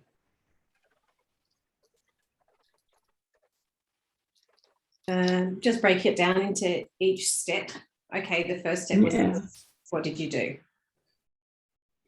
Go into more detail about actually what they did and how they did it, and sort of join that in with the standards and what they're supposed to be doing, and perhaps look up the guidelines as to what they should be doing. I agree with Hilary and Victoria. I think, yeah, just getting really specific about exactly what's gone on and getting them to talk through it, and then maybe casually kind of going, okay, what about this point here? How do you feel you went there? What are some ways we could have done that a little bit differently? Maybe to try and get them thinking about it. I think if you get roadblocked, then you probably have to be a little bit more specific yourself about how it doesn't quite meet up with the guidelines. And maybe a bit of silence so that they have to fill in the gap with that answer, rather than, yeah, I did good, I did well. You just wait for them to say more. And even that prompt, Victoria, of say more about that. You know, I've had a couple of students where you say, how do you think you went? And they say, good. And you're like, all right, say more about that. You know, and one of the students got really funny at one point and I would say more, and she would just start laughing, and then you would get this big kind of blurb about what she'd actually done, you know, realizing that good or okay was not enough. Yeah, it's really interesting. They're really quite often quite difficult conversations. But, you know, I guess if it's delivered consistently, the feedback, and, you know, the student has a really good idea of where they stand, it's not delivered as a big surprise at the end of placement or, you know, even halfway through placement. So, okay, well, thank you. I think we've got social work coming in a minute. Just wanted to, well, we've got a bit of time actually. Yeah, we do. So I remember I presented this last year, quite a while ago now. And I know that for some people it was new, some people do similar things, but can anyone give me any insights? Did anyone change the way they delivered feedback using this method? Did anyone try the positive critique method and have anything they wanted to say about it? You know, did anyone actually change or try to utilize this on placement and have any feedback for us on that? For me, I had a student on third year with the navigation transition, had a huge issue which Mel knows about it, like last year. So that student was overwhelmed with the navigation transition assessment.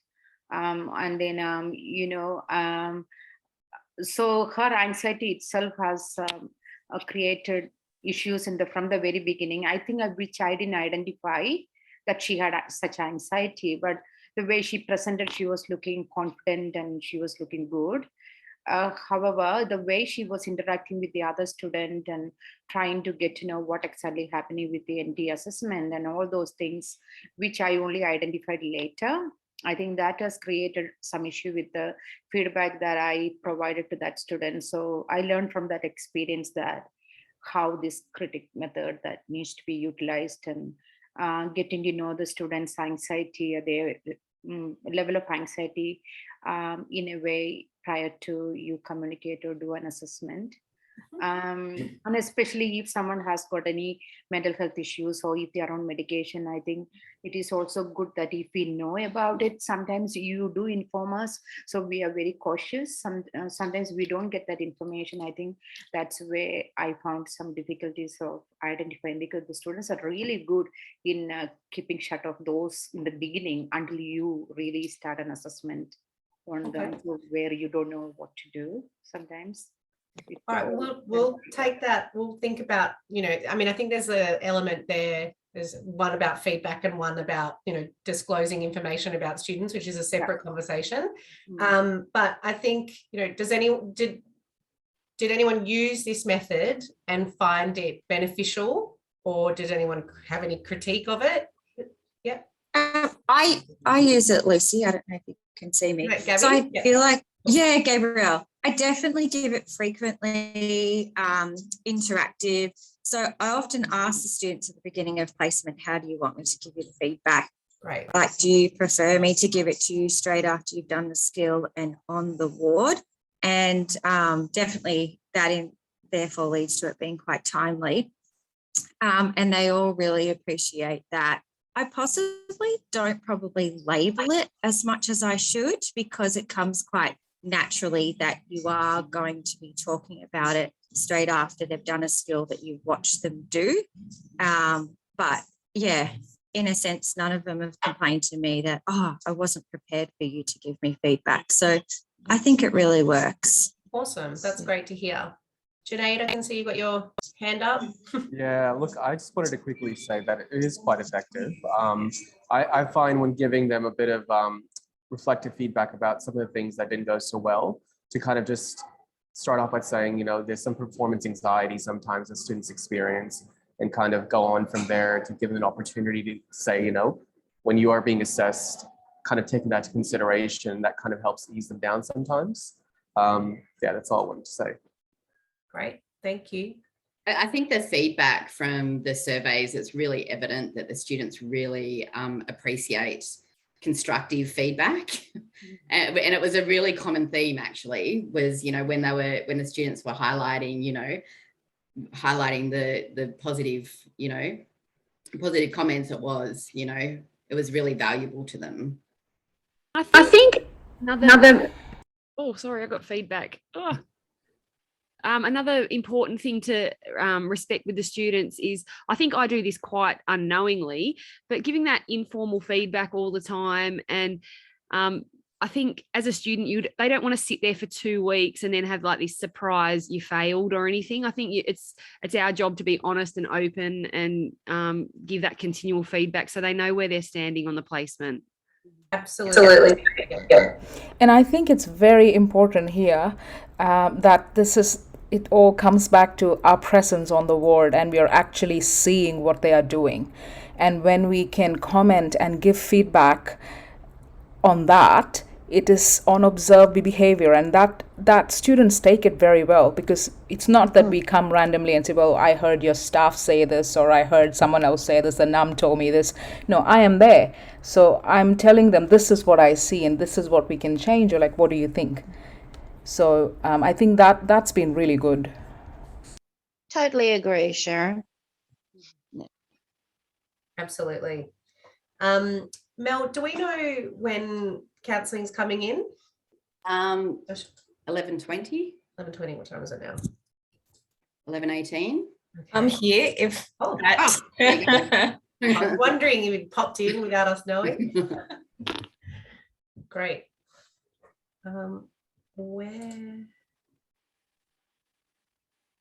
Sorry, I can't see.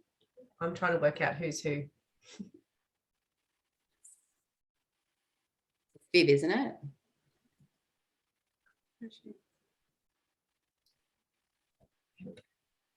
Yes, it's Viv. Hi, Viv. How are you going? Hi. Not too bad. Thank you so much for joining us today. If you wouldn't mind introducing yourself, and then we can get started and hear all the wonderful things you have to say. On time. Perfect timing. Yeah. And luckily there's no, flood delay or, transport delays, so I can make it in time as well. Hi, everyone. My name is Viv. I'm one of the counsellors at the counselling service. I've been invited to, share a little bit, on the more psychological side of things, what sort of support that we can give students to, bounce back up and, to alleviate a little bit of their anxiety and things like that. So I use, so I did the presentation for the first, maybe they're not first year even, I'm not 100% sure, but they're students who were going to go on to their first placement. So yeah, I did they were first years, Viv. Sorry? They were first years. Okay, yeah, so they were first year students about to go into their first placement. So I thought I might tie in a little bit of the information that I share with them, but of course, you know, a little bit different because it is more about what you guys could add on it, I suppose, when the students are already on placement. So I'm going to share screen and I hope that works.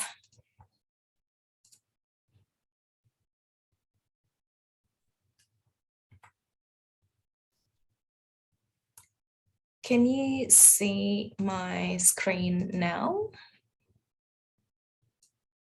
I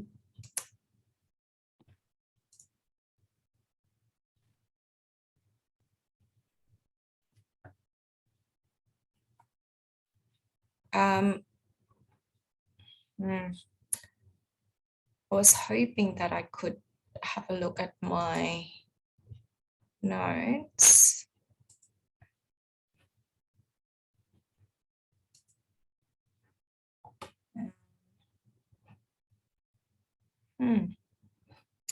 Anyhow, well, oh, there you go. So there was the notes there.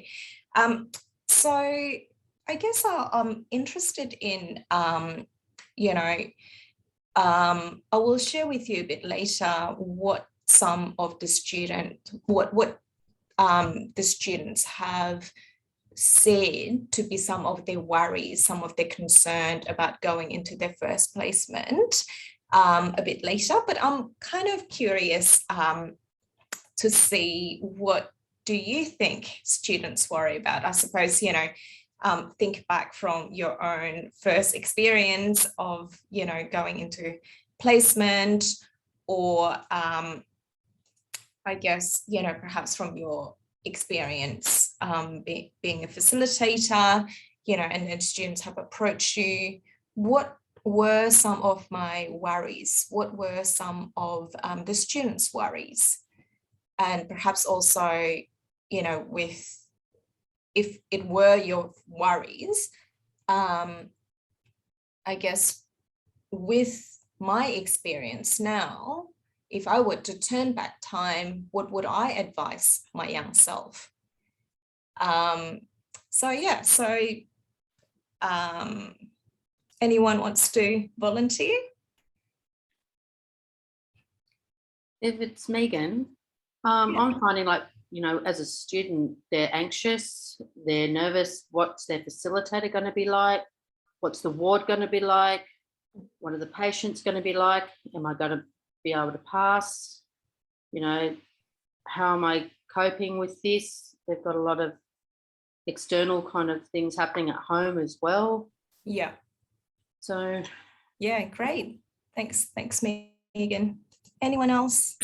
I find that I'm Molly. Lovely to meet you.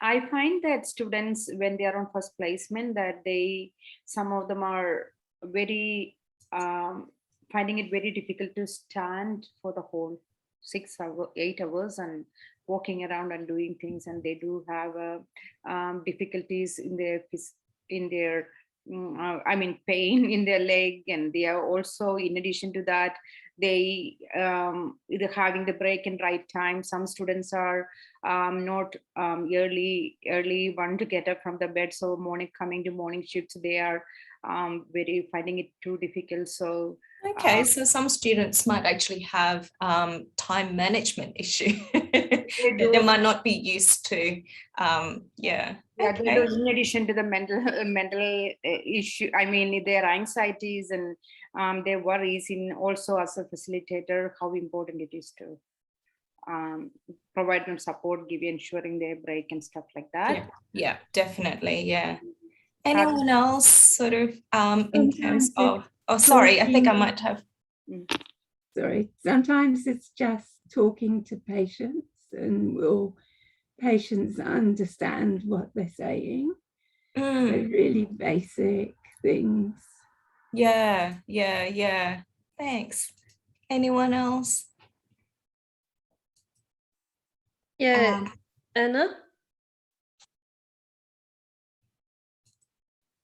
Anna? So I was going to say, yeah, the whole anxiety around, you know, the lab, the difference between the real world and the simulated world, and how their actions actually are, you know, going to impact on the real person, because a lot of them identify communication as a big goal, you know, thing they want to work on. Yeah. Because, you know, I endlessly emphasize nursing is 100% about communication to many people. So you've got to really try, and you try to get them to try and start building rapport as early as they possibly can, knowing that that will help them with their clinical placement. Yeah. So I guess sometimes they're worried about, I guess, whether or not they will be able to apply the skills that they learned on the lab into a real human being. And I guess what would be the implication of that? And I think on the chat also, I guess it is about that performance, isn't it? Whether or not they'll be able to adjust to, you know, the hospital setting, competency. You know, what if I get judged as being incompetent and they're not passing, being put on a learning support plan, and perhaps they were a bit worried that, you know, they might not have the support of the RN. Yeah, certainly that's absolutely, that's what the students have reported as well when I joined in for the students prep workshop. The other thing as well is they're worried about burdening or creating extra work for the nurse. They're also worried, what if the nurse is gets angry? What if? So I think they're feeling a little bit scared. I think, you know, some of them are probably quite young as well, you know, so they're probably still thinking that, you know, they're still probably still that young. Okay, I'm going to get in trouble with the school teacher. And yeah, so I think like lots of you were saying, I'm anxious about being assessed, being watched. And I think communication, I think you guys were saying that as well, that what if I get awkward talking to nurses or patients? What if I'm not good enough? I have like, you know, that imposter syndrome. Sorry.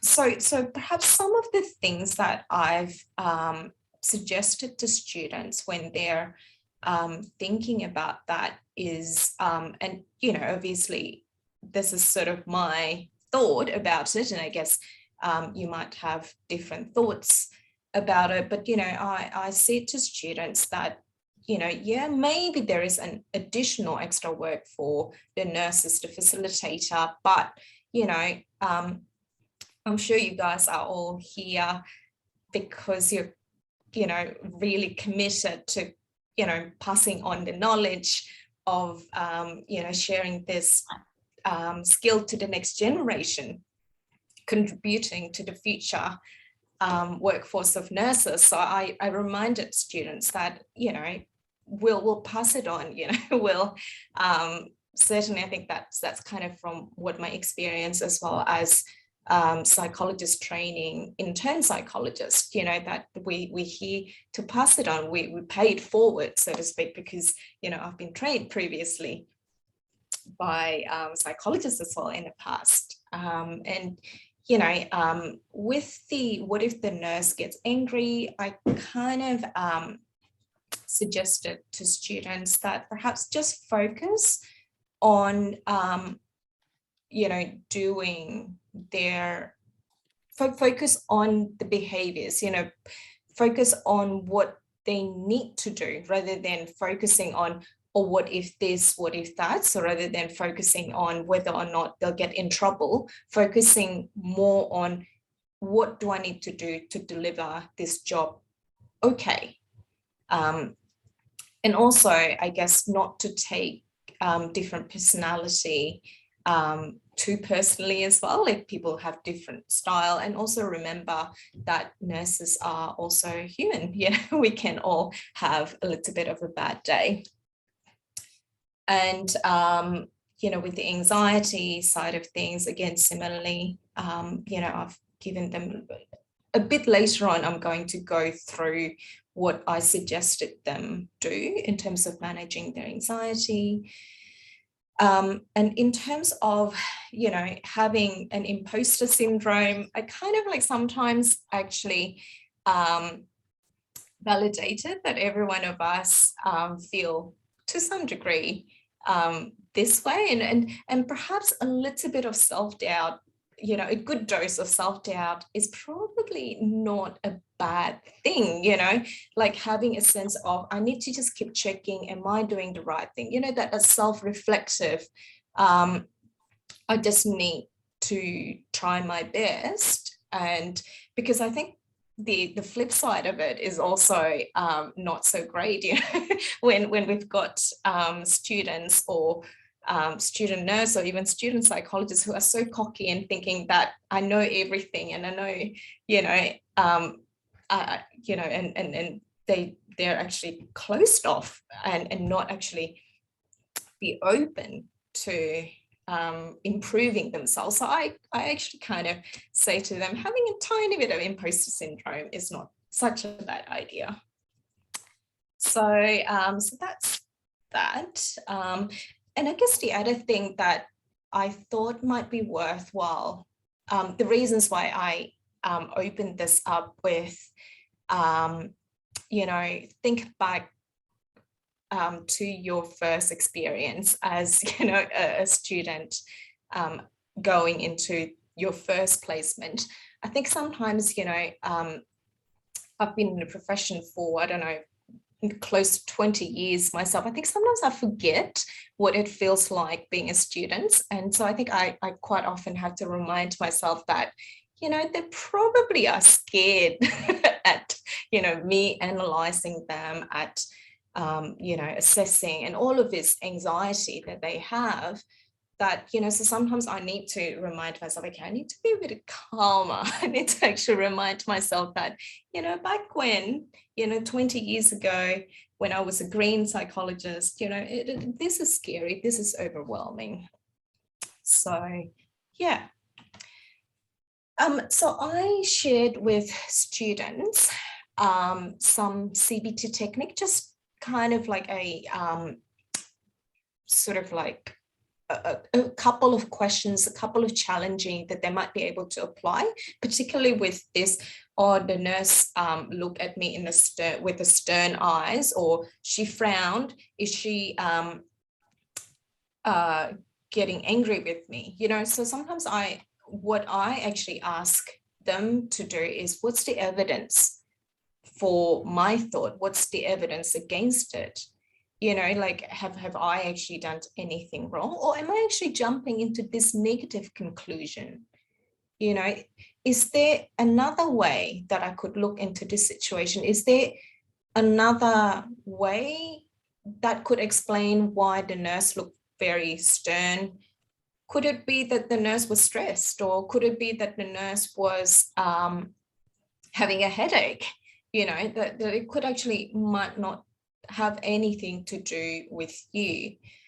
So the other thing that could also put things into perspective and calm a little bit of that anxiety is, will this matter? Will this thing matter in 5 years' time? And the last one is actually kind of good. So I think sometimes students get caught up in rumination of a mistake that they've made. So, I encourage them to note that, as a human being, we will make mistakes, there's nothing perfect, and And particularly when you are on your first placement, you are here to observe, to learn. So rather than rumination and getting caught up with this rumination, to note, what can I learn from this situation? How can I do it better? And then apart from that, once those conclusions have been made, then when the thought keeps coming back and keep ruminating over and over, just catch yourself and ask yourself, is there anything else that I can learn? Maybe not. Okay, maybe I don't need to think about it right now. I'm going to just postpone my worry and go into what's right here, right now. So the other thing also that I've suggested to students is to remind themselves that, you know, they've come to their, you know, they've survived of like, I don't know, 17, 18 years of their life at least, you know, before they come to where they are right now. How did they cope in the past? You know, how did they bounce back up when they got that result from uni, or when, you know, a teacher scolded them? How did they cope in the past? So remind themselves that they've coped with challenges.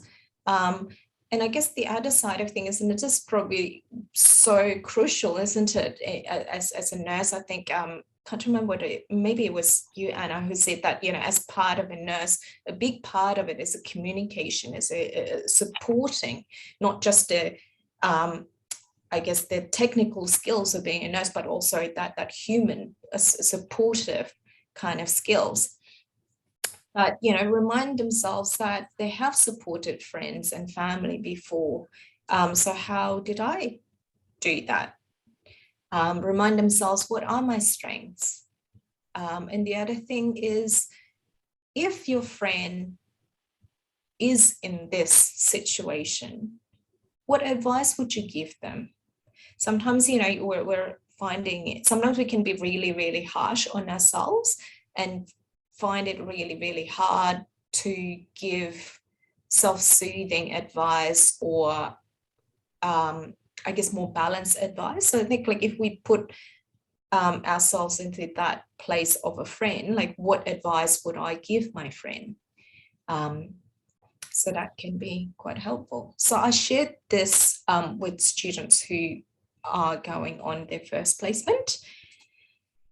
And the other CBT technique that I encourage students to practice is just keep checking themselves. So I guess if they started going into that loop of rumination or worrying about 2 or 3 or 4 steps ahead that is not yet happening right now, so keep checking in with themselves. Is it happening right now? Or am I actually thinking about the past, or thinking about 2, 3 steps in the future? Is it something that is within my control? Is it something that I can problem solve?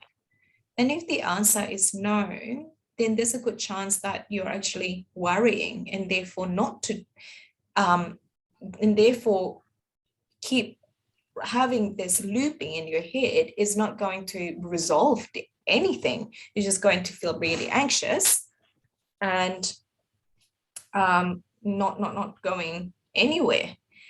But of course, if the answer to this question is yes, like, for example, this is my 3rd time coming to placement late, well, you know, yeah, is it happening right now? Yeah, absolutely.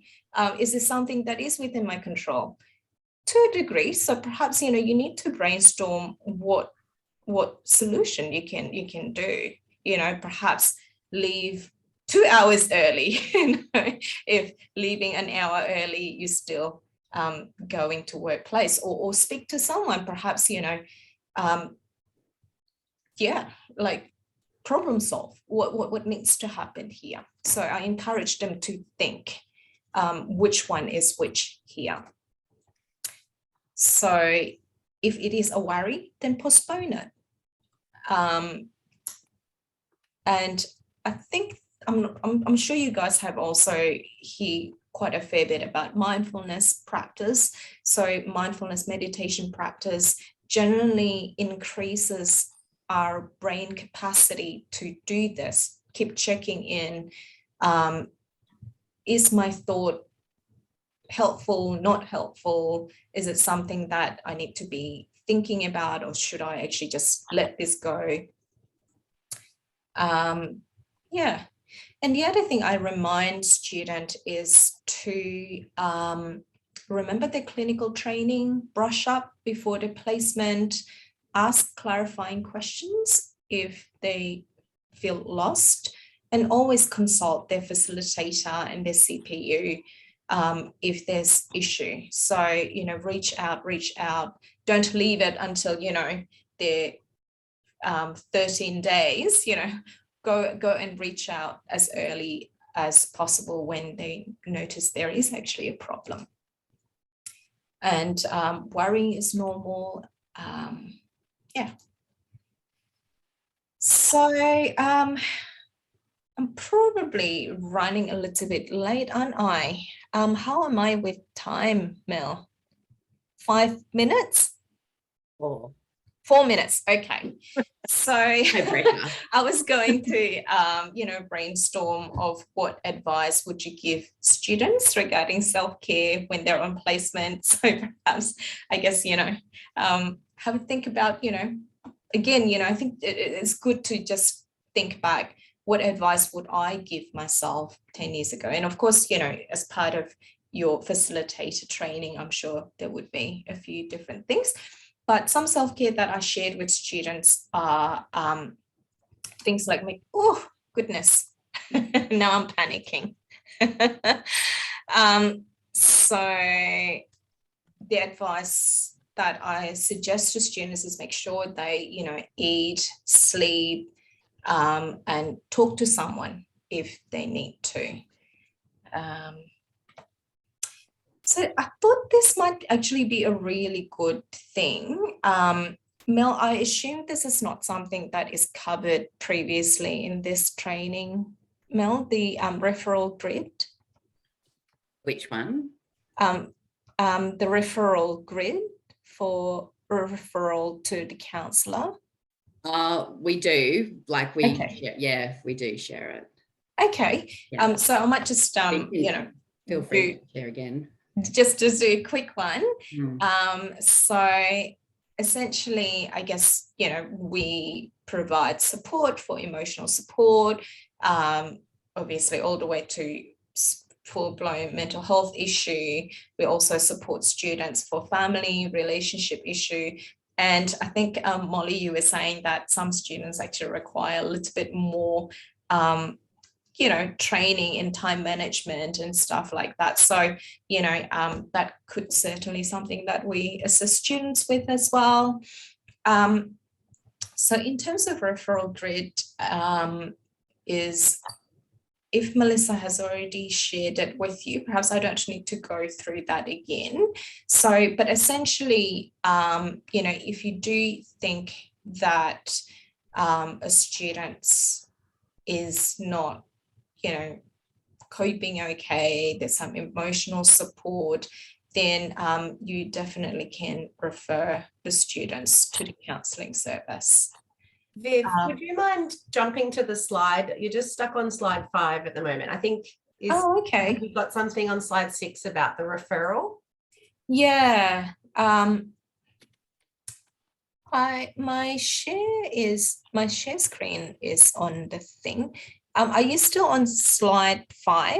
Yeah, I think we're seeing we're seeing like your actual PowerPoint program. Oh, okay. I might just stop share and then share again. Yeah. That hopefully reset things.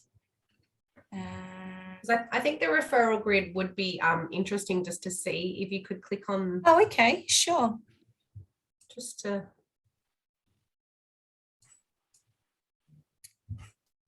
So this might actually be slightly different, I think, because depending on where the student is. So say, for example, if the student is unsafe while they are, you know, in the hospital and they need immediate support right there and then perhaps, you know, a referral to the emergency department might actually be more appropriate than ringing us, because that might be something that we would be suggesting anyway.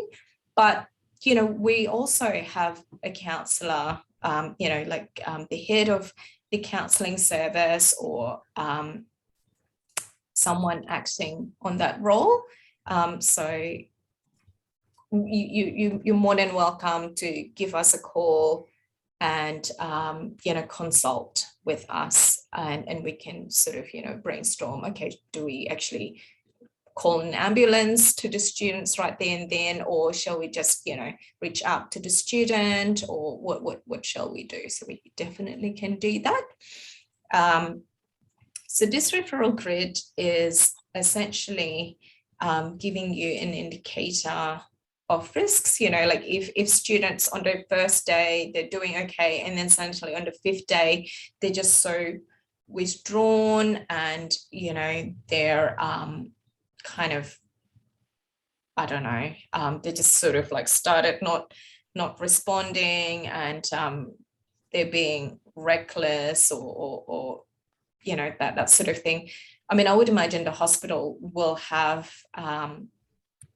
your own, I guess, policy about how to respond to it. But, you know, certainly when it gets to this level, then we generally would encourage a referral to the counselling service. Do you want me to, I guess, copy it and attach this into the chat? This referral? Yeah, or if you are happy to send it to Mel or I, we can actually upload this to our facilitator My Placement page, because we're still not able to see it on your screen. I'm not sure what's going on with your sharing. Oh, yeah. Yeah, sorry about that, guys. That's okay, but we can definitely share it after today's session. Yeah. And also, I guess, you know, there is that phone number for the counselling service and email address as well in that referral grid. Sorry, I've just got a question. It's Andrea here. I have referred students in the past, but I have had students that have said no, they didn't want to be referred. Yeah. And they definitely needed some support. Where do we stand with doing a referral under those circumstances? So our service is definitely voluntary. I think if there is, and I think like if there is an immediate, I guess it's always kind of a little bit case by case, isn't it? But certainly if there is an immediate sense of risk of harm, you know, like, you know, you gave a student a bad feedback and they kind of said, oh, look, you know, I'm just not coping now, you know, my life is over, and you're really concerned, then, you know, perhaps contact us. But I think in that situation, we probably would ended up suggesting that we refer the students to emergency if they're currently at the hospital, because that would be, you know, if we ended up reviewing and then assessing, potentially we might ended up needing to do that anyway, you know, calling the ambulance to the students. But yeah, so certainly I think, you know, most of the time it is voluntary, and we can also reach out to the student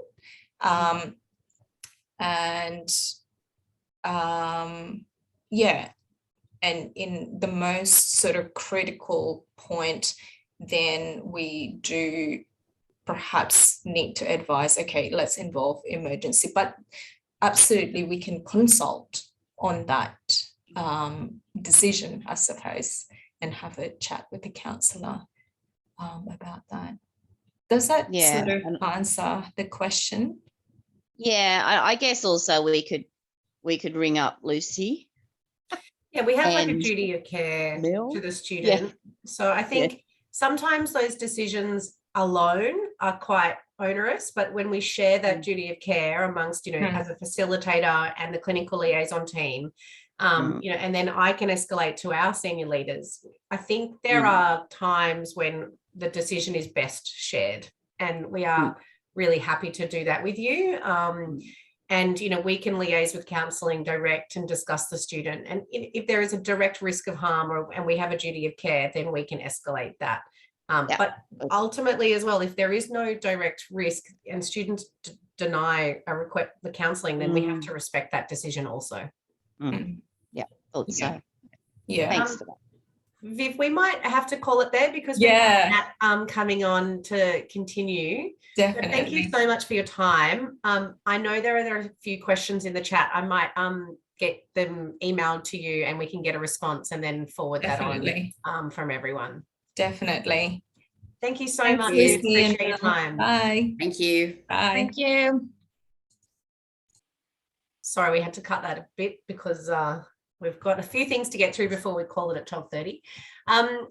Nat Govind is now going to present about the new clinical subject, Clinical Practice 2A. I think Nat is online. I definitely admitted. Hello, everybody. Hi, Nat. Hello. Does everyone know Nat? I think most of you would have met her along the way through different Zooms that we've done. But Nat's the clinical assessor for CP2A and is kindly presenting on the changes and updates that we need to be aware of as facilitators for this subject. Yes, so thank you very much, Lucy. So yes, so Amy Lamb is actually the coordinator of this subject. And on my first slide, for those of you who may not know Amy, I've put up her email. So I'll just share, not stop my video. Oh, I'm far out. You'd think that I'd know by now how to, I haven't got actual share screen enabled.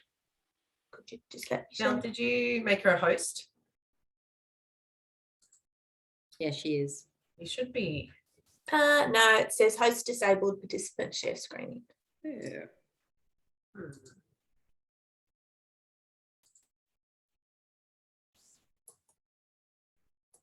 Sorry. Oh, great. Thank you. Cool. Okay, so let me just show you. There we go. Okay, that's better. So basically, as I said, Amy Lamb is the subject coordinator. So this is the new first second year clinical subject for the new curriculum. There's Amy's email address if you need to get in contact with her over the course of caring for our students while they're out on placement. I've also put my email there just in case you want to contact me about anything as well. More than happy to assist. So I know that time is of the essence, so I will try and just lead into the areas that I'd like to highlight. Then, of course, I'd leave some time at the end so if there's any questions. So what you should be able to see now is the scope of practice of the commencing BN program that started last year. So in first year now, students do a subject called Preparation for Clinical Practice. That's done in their very first semester. It does not have a clinical placement attached. However, they do all those fundamental clinical skills in the laboratories. They are also assessed on vital signs, and they are assessed on their hand hygiene, I believe, from this year as well as a formal assessment.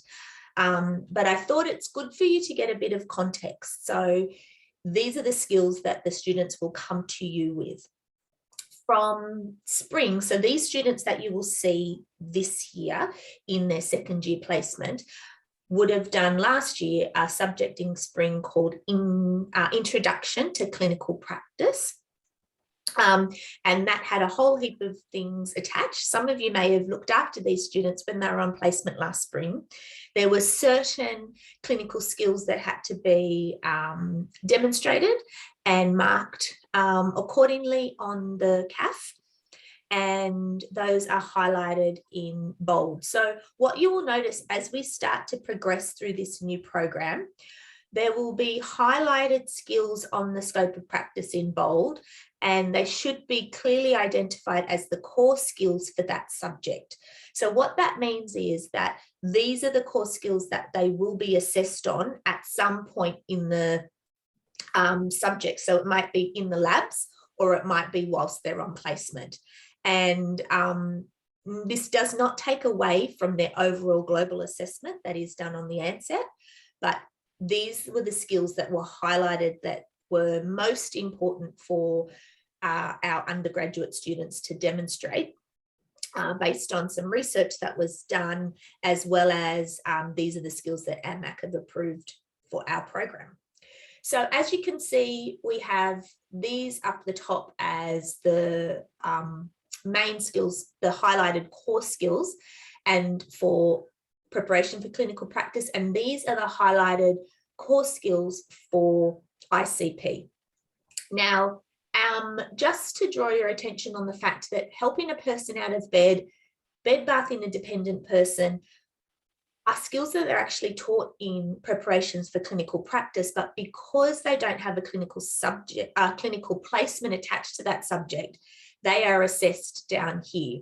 So also, just for a bit of background, is that we will be looking at, for this coming spring, how better to approach some of these core subjects. So any feedback that you have will be greatly appreciated, because we're really looking to ensure that we are providing the best opportunities for students to demonstrate their performance, but we also want it to be in an authentic way. So obviously that's why it's great to get them to do them in clinical practice, but there, you know, we understand the logistics and limitations that that may bring. Also, on the other side is all the other skills that they've learned. So I suggest that you're probably very familiar with all of these skills because you're all very experienced facilitators, but it's probably just good just to have a refresher to double check that you are aware of all the skills that these students should be able to perform.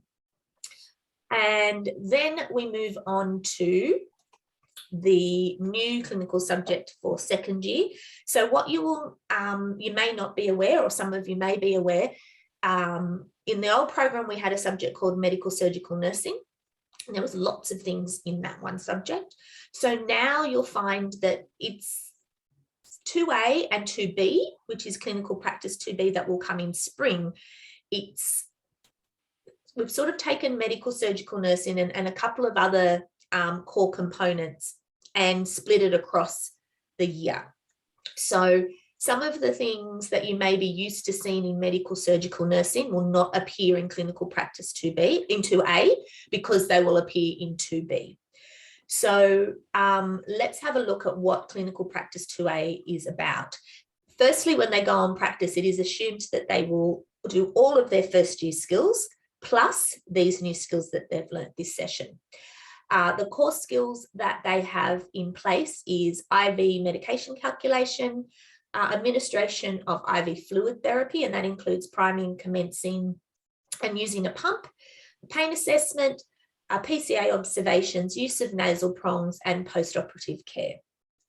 They also have a lot of skills on this side as well. So it was quite, there's quite a lot of new content that these students have been exposed to. As you can see, it centres a lot around post-operative care or pre-operative care, as well as the GI system. Those are the main focuses for this subject, and fluid as well. So those are sort of the key components that we looked at. The other thing is that we actually would like to include on the scope of practice is a 50% patient load. Really important to try and get those students to think ahead, think about, okay, let's be proactive and let's move forward and try and take on a patient load in a supervised environment, of course. So if we go back to our core skills, what I want to highlight to you is some of these core skills have been already assessed in the clinical laboratory, or will be assessed in the clinical laboratories. So all of these skills are not for you to do on clinical placement. The ones that we require to be assessed on clinical placement is the pain assessment, as well as the use of nasal prongs. And I believe Lucy will go through those checklists with you. They're very straightforward.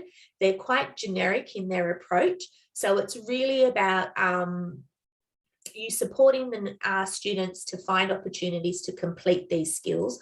Obviously, depending on the clinical setting, the ward demographic, some of it's, you know, what we're trying to encourage is that if they are in a setting, any patient is suitable to do a pain assessment on, any patient is suitable to talk about use of nasal prongs, regardless of if they're on nasal prongs or not. So it's about creating those opportunities for students to demonstrate their understanding.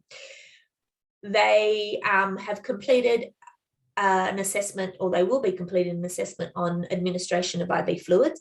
But of course, we know that this skill is probably one of the challenging skills for students. So really strongly encourage them to seek out those opportunities to practice that on clinical placement.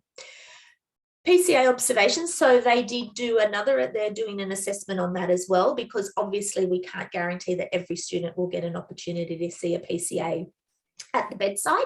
So we have created that opportunity in the labs. And post-operative care, again, we can't guarantee that every student will care for a patient post-operatively. So we have created that opportunity in the clinical lab, and they perform an assessment based on that. So realistically, it's 2 clinical assessments for this placement, as well as the ANSAT. Here are the list of skills that they've learned. You can see IM injections has been added. They have practiced giving IV medications via secondary line. They haven't practiced using a burette, but it is part of their scope. So it is an opportunity. If they have burettes and they don't have bags, again, it's about the principles. They have done some staple removal and some wound care. We're really looking at them to be able to assess the wound and do simple wounds. We're not looking for them to do really complex wounds at this stage.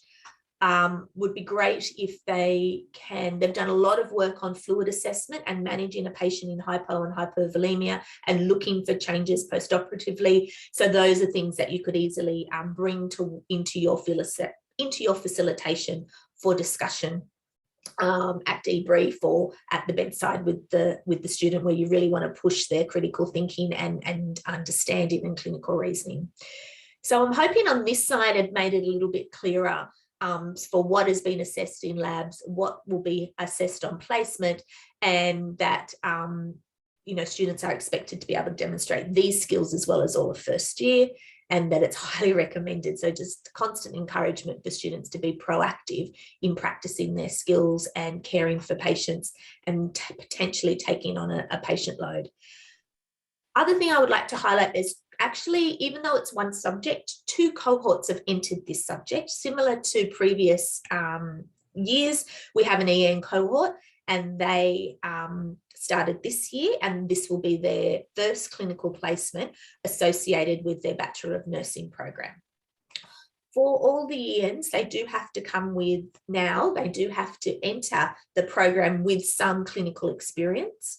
So you will find it's probably more going to be about getting them to work, to think as a registered nurse and really enhancing those skills, because they'll be able to do all of their enrolled nursing skills, I'm sure, with very effectively. But we want them to think beyond that. So that's probably most important. So I hope I haven't confused or left anything out or confused you, because sometimes I do talk a bit too fast. So has anyone got any questions, comments, concerns at the moment? Hello.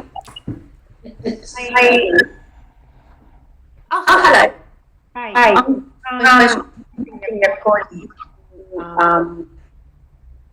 If they don't in the lab, do they scenario education? Will we be assessing them competency at the placement?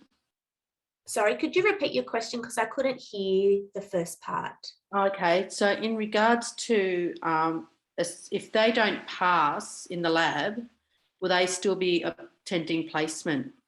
Yes, yes, they will be. They don't pass, and then yes, because it's about building competence So we look at it as completion of skill, not necessarily competent in skill, because one attempt, this is their first introduction to that clinical skill, and we won't be able to, realistically, we can't deem them competent from their first introduction to a skill.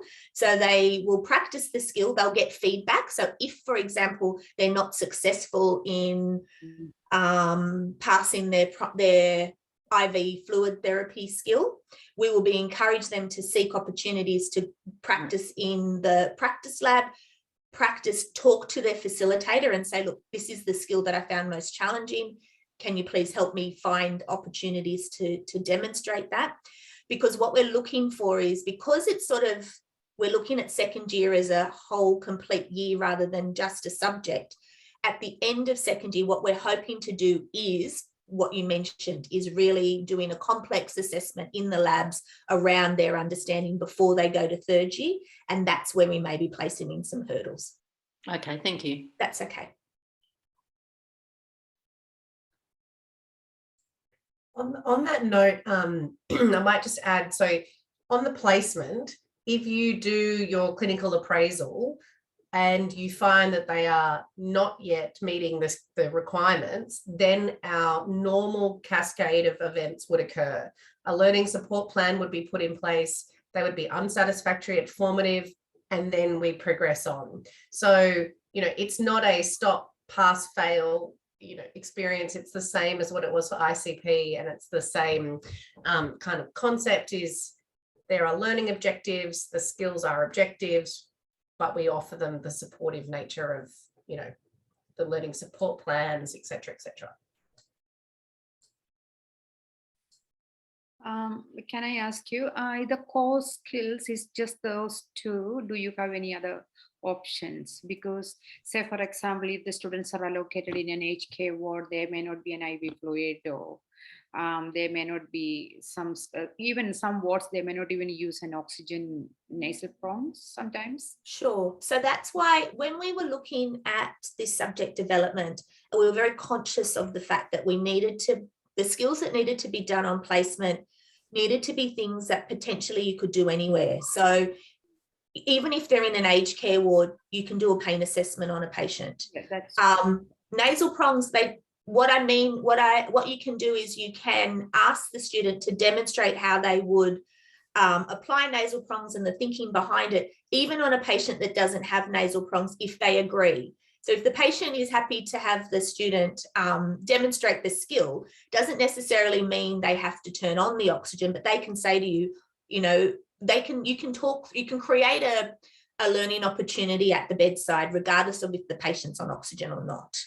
I think that's there's potential to do that. And if rather than seeking out a patient that's potentially just looking for patients that are on oxygen, I think it's about getting the students to understand why the patient needs oxygen, what will you be looking for, and how do you manage and care for that patient if they have oxygen. So it can all be done through demonstration, discussion, and if the patient agrees, they might be comfortable, letting the student place it on them, but we just wouldn't turn it on. Thank you.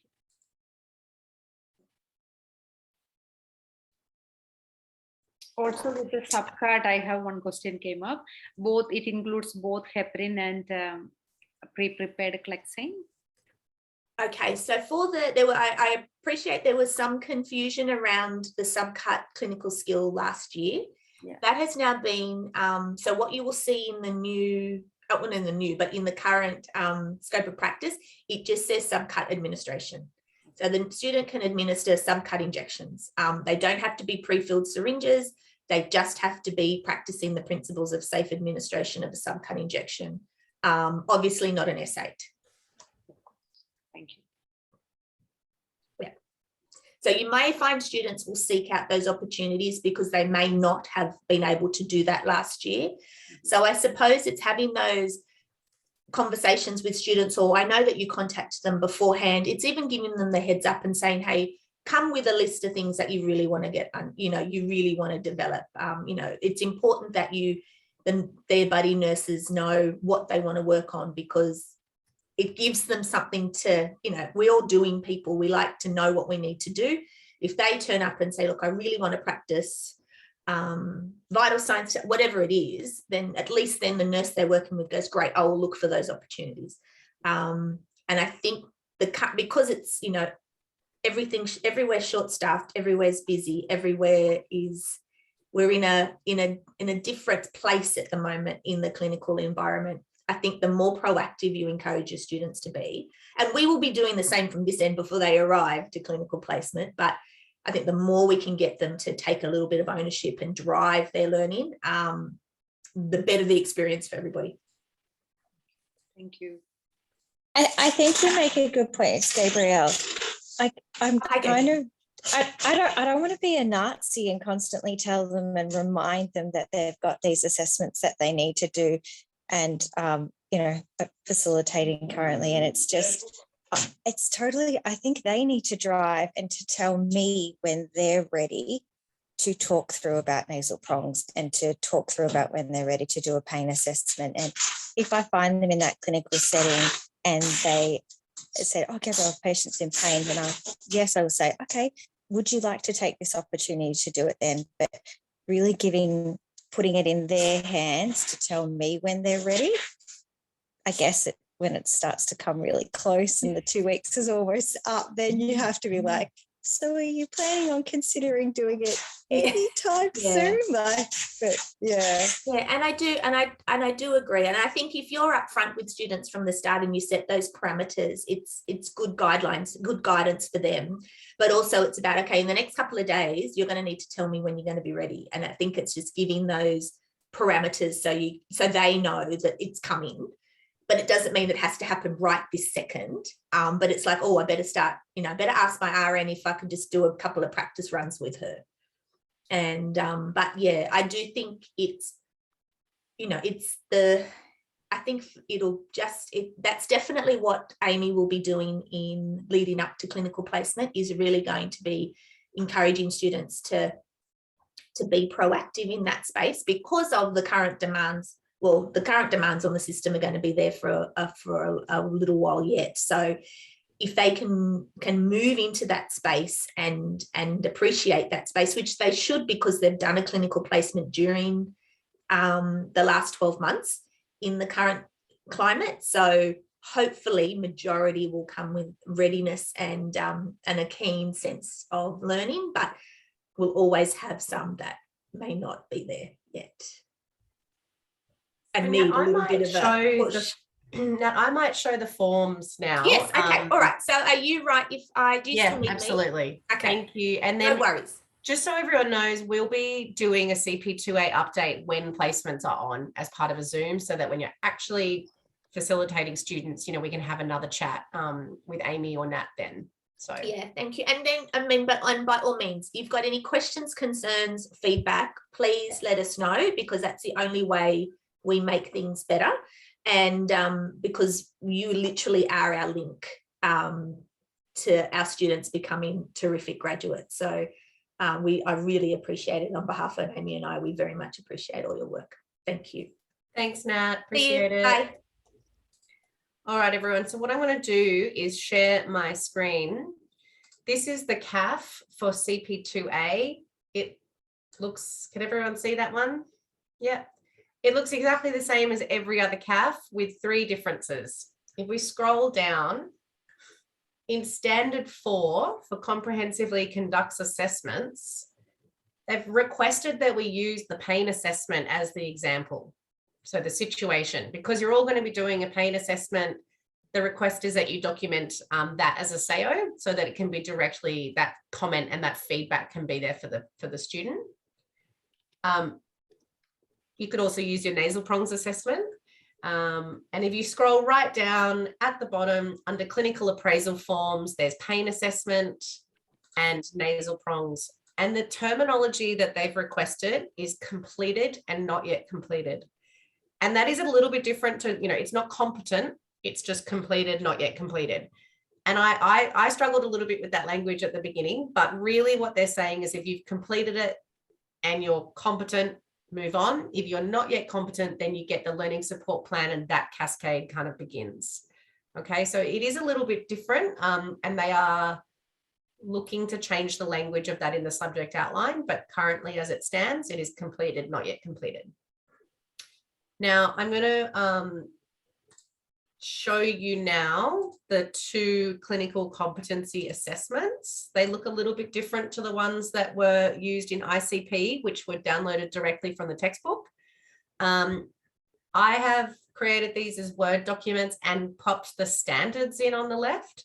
So yet again, there's another direct link to the standards. So if you would like a link to the SAOs, or if the student's struggling, you can link that in there.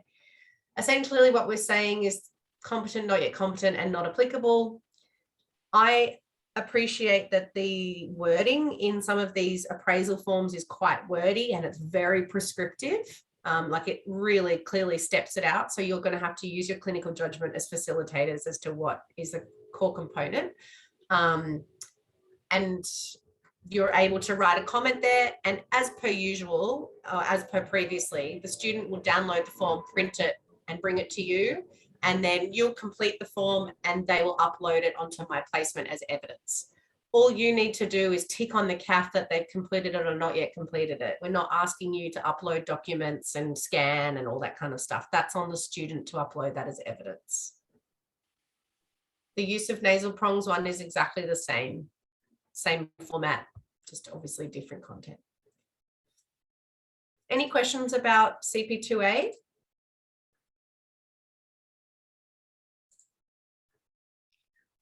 So I have a question. Completed or not yet completed. So where do we apply LSP in this? So if they have, so in the formative stage, they do the pain assessment and you find that they are not yet competent at that pain assessment, then you can commence a learning support plan, provide your evidence and your strategies for improvement, and they would be unsatisfactory at formative.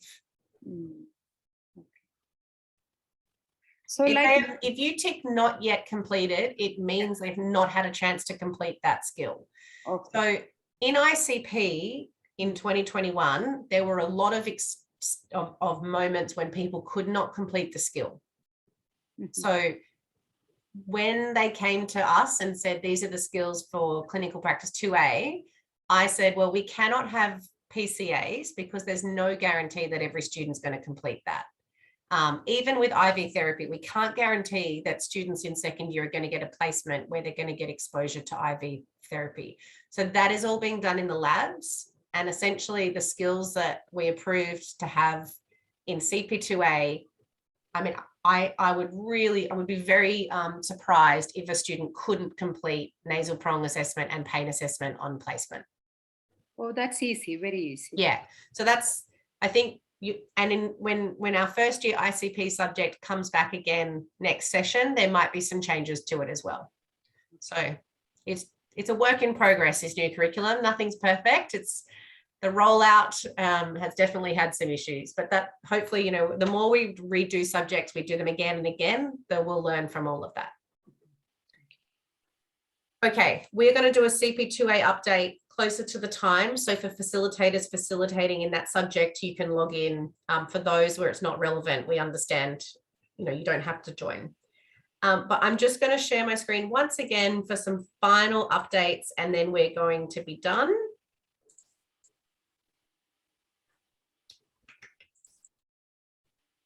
All right. So this is just some general updates. The UTS staff records form for 2022 will need to be completed by every facilitator. This came out last year. It's a requirement of the faculty that we document facilitator details. It's mandatory, and we will email you a link to that form for completion online in the next few days. Really what that form is looking at is continuing education, clinical, if you're working clinically, it looks at any courses that you may have attended, and it's really just to keep our data and our documentation up to date. mental health first aid. So I know that there was a course planned that didn't run this year because it was just too much going on. So we will be rebooking mental health first aid as a course. If you have not yet completed mental health first aid, can you please send Mel or I an email so that we can start to gather numbers? Or if you completed it more than 3 years ago, you can complete it again. So the qualification lasts for 3 years. So if you could let us know if your qualification is out of date, then we can start gathering numbers and dates for attendance at an upcoming workshop. Flu vax. So we know that our flu vax season or flu season is coming, and I can only imagine how difficult this might be later in with COVID and where we stand. So as you know, it's mandatory to get your flu vaccinations. So please provide evidence to CPU by April 30th. And we strongly recommend the COVID-19 booster. As you're aware, it was discussed to become mandatory for all healthcare workers, but that hasn't come into place yet. I think they're worried that they'll lose most of their workforce. But we know that at some point it will come. So it's better to be prepared and to have that booster and provide the evidence to CPU if you can in advance. Now, this form, a salary claim for payment form that is available on my placement, I'm not sure how many people actually use it. It's like a timesheet record. I've heard some people do, some people don't.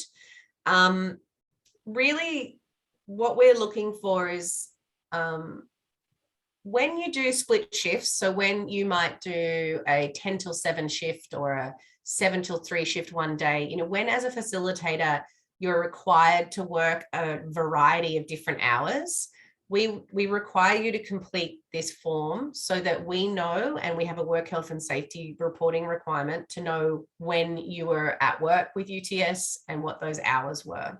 So if you're somebody that does split shifts or you facilitate over multiple sites, that's not something that we've done a lot recently because of COVID, but that will start happening again. You know, we're going to bring back our aged care placements and, you know, some NGO placements even.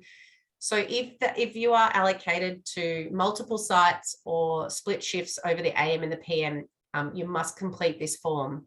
It's available on my placement, and really all you're doing is just saying the hours that you worked and where you were when you did that.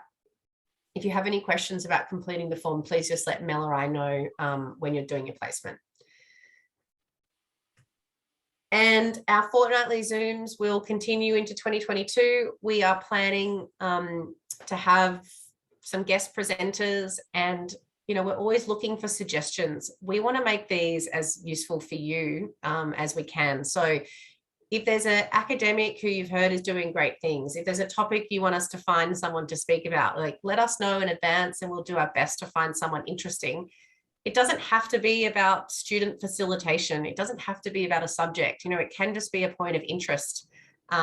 We know that we don't get to have you on campus, but if there's anything that we can provide you with, we would love to be able to provide you with meaningful in-services that you particularly want. So let us know. And as always, you know, we do provide important information in the Zooms, but everything that is mandatory or essential will be provided in an email. So if you can't attend the Zoom, you shouldn't be missing out on important information. It should all be available elsewhere. And finally, Mel, did you want to speak to this one in terms of how to get in touch with us? Sorry, I've just put it all in it to a bit of a table. So in terms of what's urgent and what's important, what we need to know about and what's low priority. So urgent, obviously unsafe, unsatisfactory student, or a medical emergency, or an injured student, or a missing student, or a welfare issue. Important stuff, so to be contacted, like generally try to use about a 9 to 5 kind of time frame. So underperforming student, or writing and discussing a learning support plan, or a discussion about a student's progress and an update. And low priority, just an email is fine for student sick leave, any my placement issues, any technical issues with my placement, any general student concerns, and just make sure you use that clinical facilitation team. email. Also, something else to note, a lot of people are using their private emails, and UTS have this really hardcore filter. So we don't always get them, or we get them days late. So please use your UTS email. The other thing is the broadcast text messages that we send out to you that are usually like call outs for staff or just generally messaging from everyone. So if it hasn't come from Lucy or I, please do not respond to it, because we don't know who you are when you respond. So they're just broadcast text messages. They come from the computer and they don't come back to us with your name or any kind of identifying factors on them. And just the clinical liaison coordinator phone as your first point of contact, both Lucy and I are on it. So depending on who has it at the time. So it's just a good process to get used to, and just change the name in that phone, because a lot of people are texting Fiona or they're texting Lucy, but if you just put it as the clinical liaison coordinator phone, you just know that that's your point of contact to use, and you could get either of us answering it. And that's it. So one more thing is, hang on a minute. There has been a slight change of staff in the clinical practice unit that I just want to communicate out. So Nicole, who is the facilitator allocations coordinator, is leaving us on Tuesday. She's moving to hopefully sunny Noosa. So Erica, who was our second year placement officer, Erica's been successful in applying for that role. So she's now going to step up as the facilitator allocator. So whenever, I think it's on Tuesday, Nicole's last day. So you can still email the health.clinicalpractice email, but future communications and allocations and bookings and all that will come from Erica. So that's a change for 2022. Otherwise, it's mostly the same. And yep, there are our details. You should have them by now. But like Mel said, clinical facilitation team email and the number. So before we go, that's all the stuff that we have to share. I hope today's been really interesting for you. I know that sometimes we just have some information we just have to get over, but we've tried to pepper it with some, other style of communication and email info.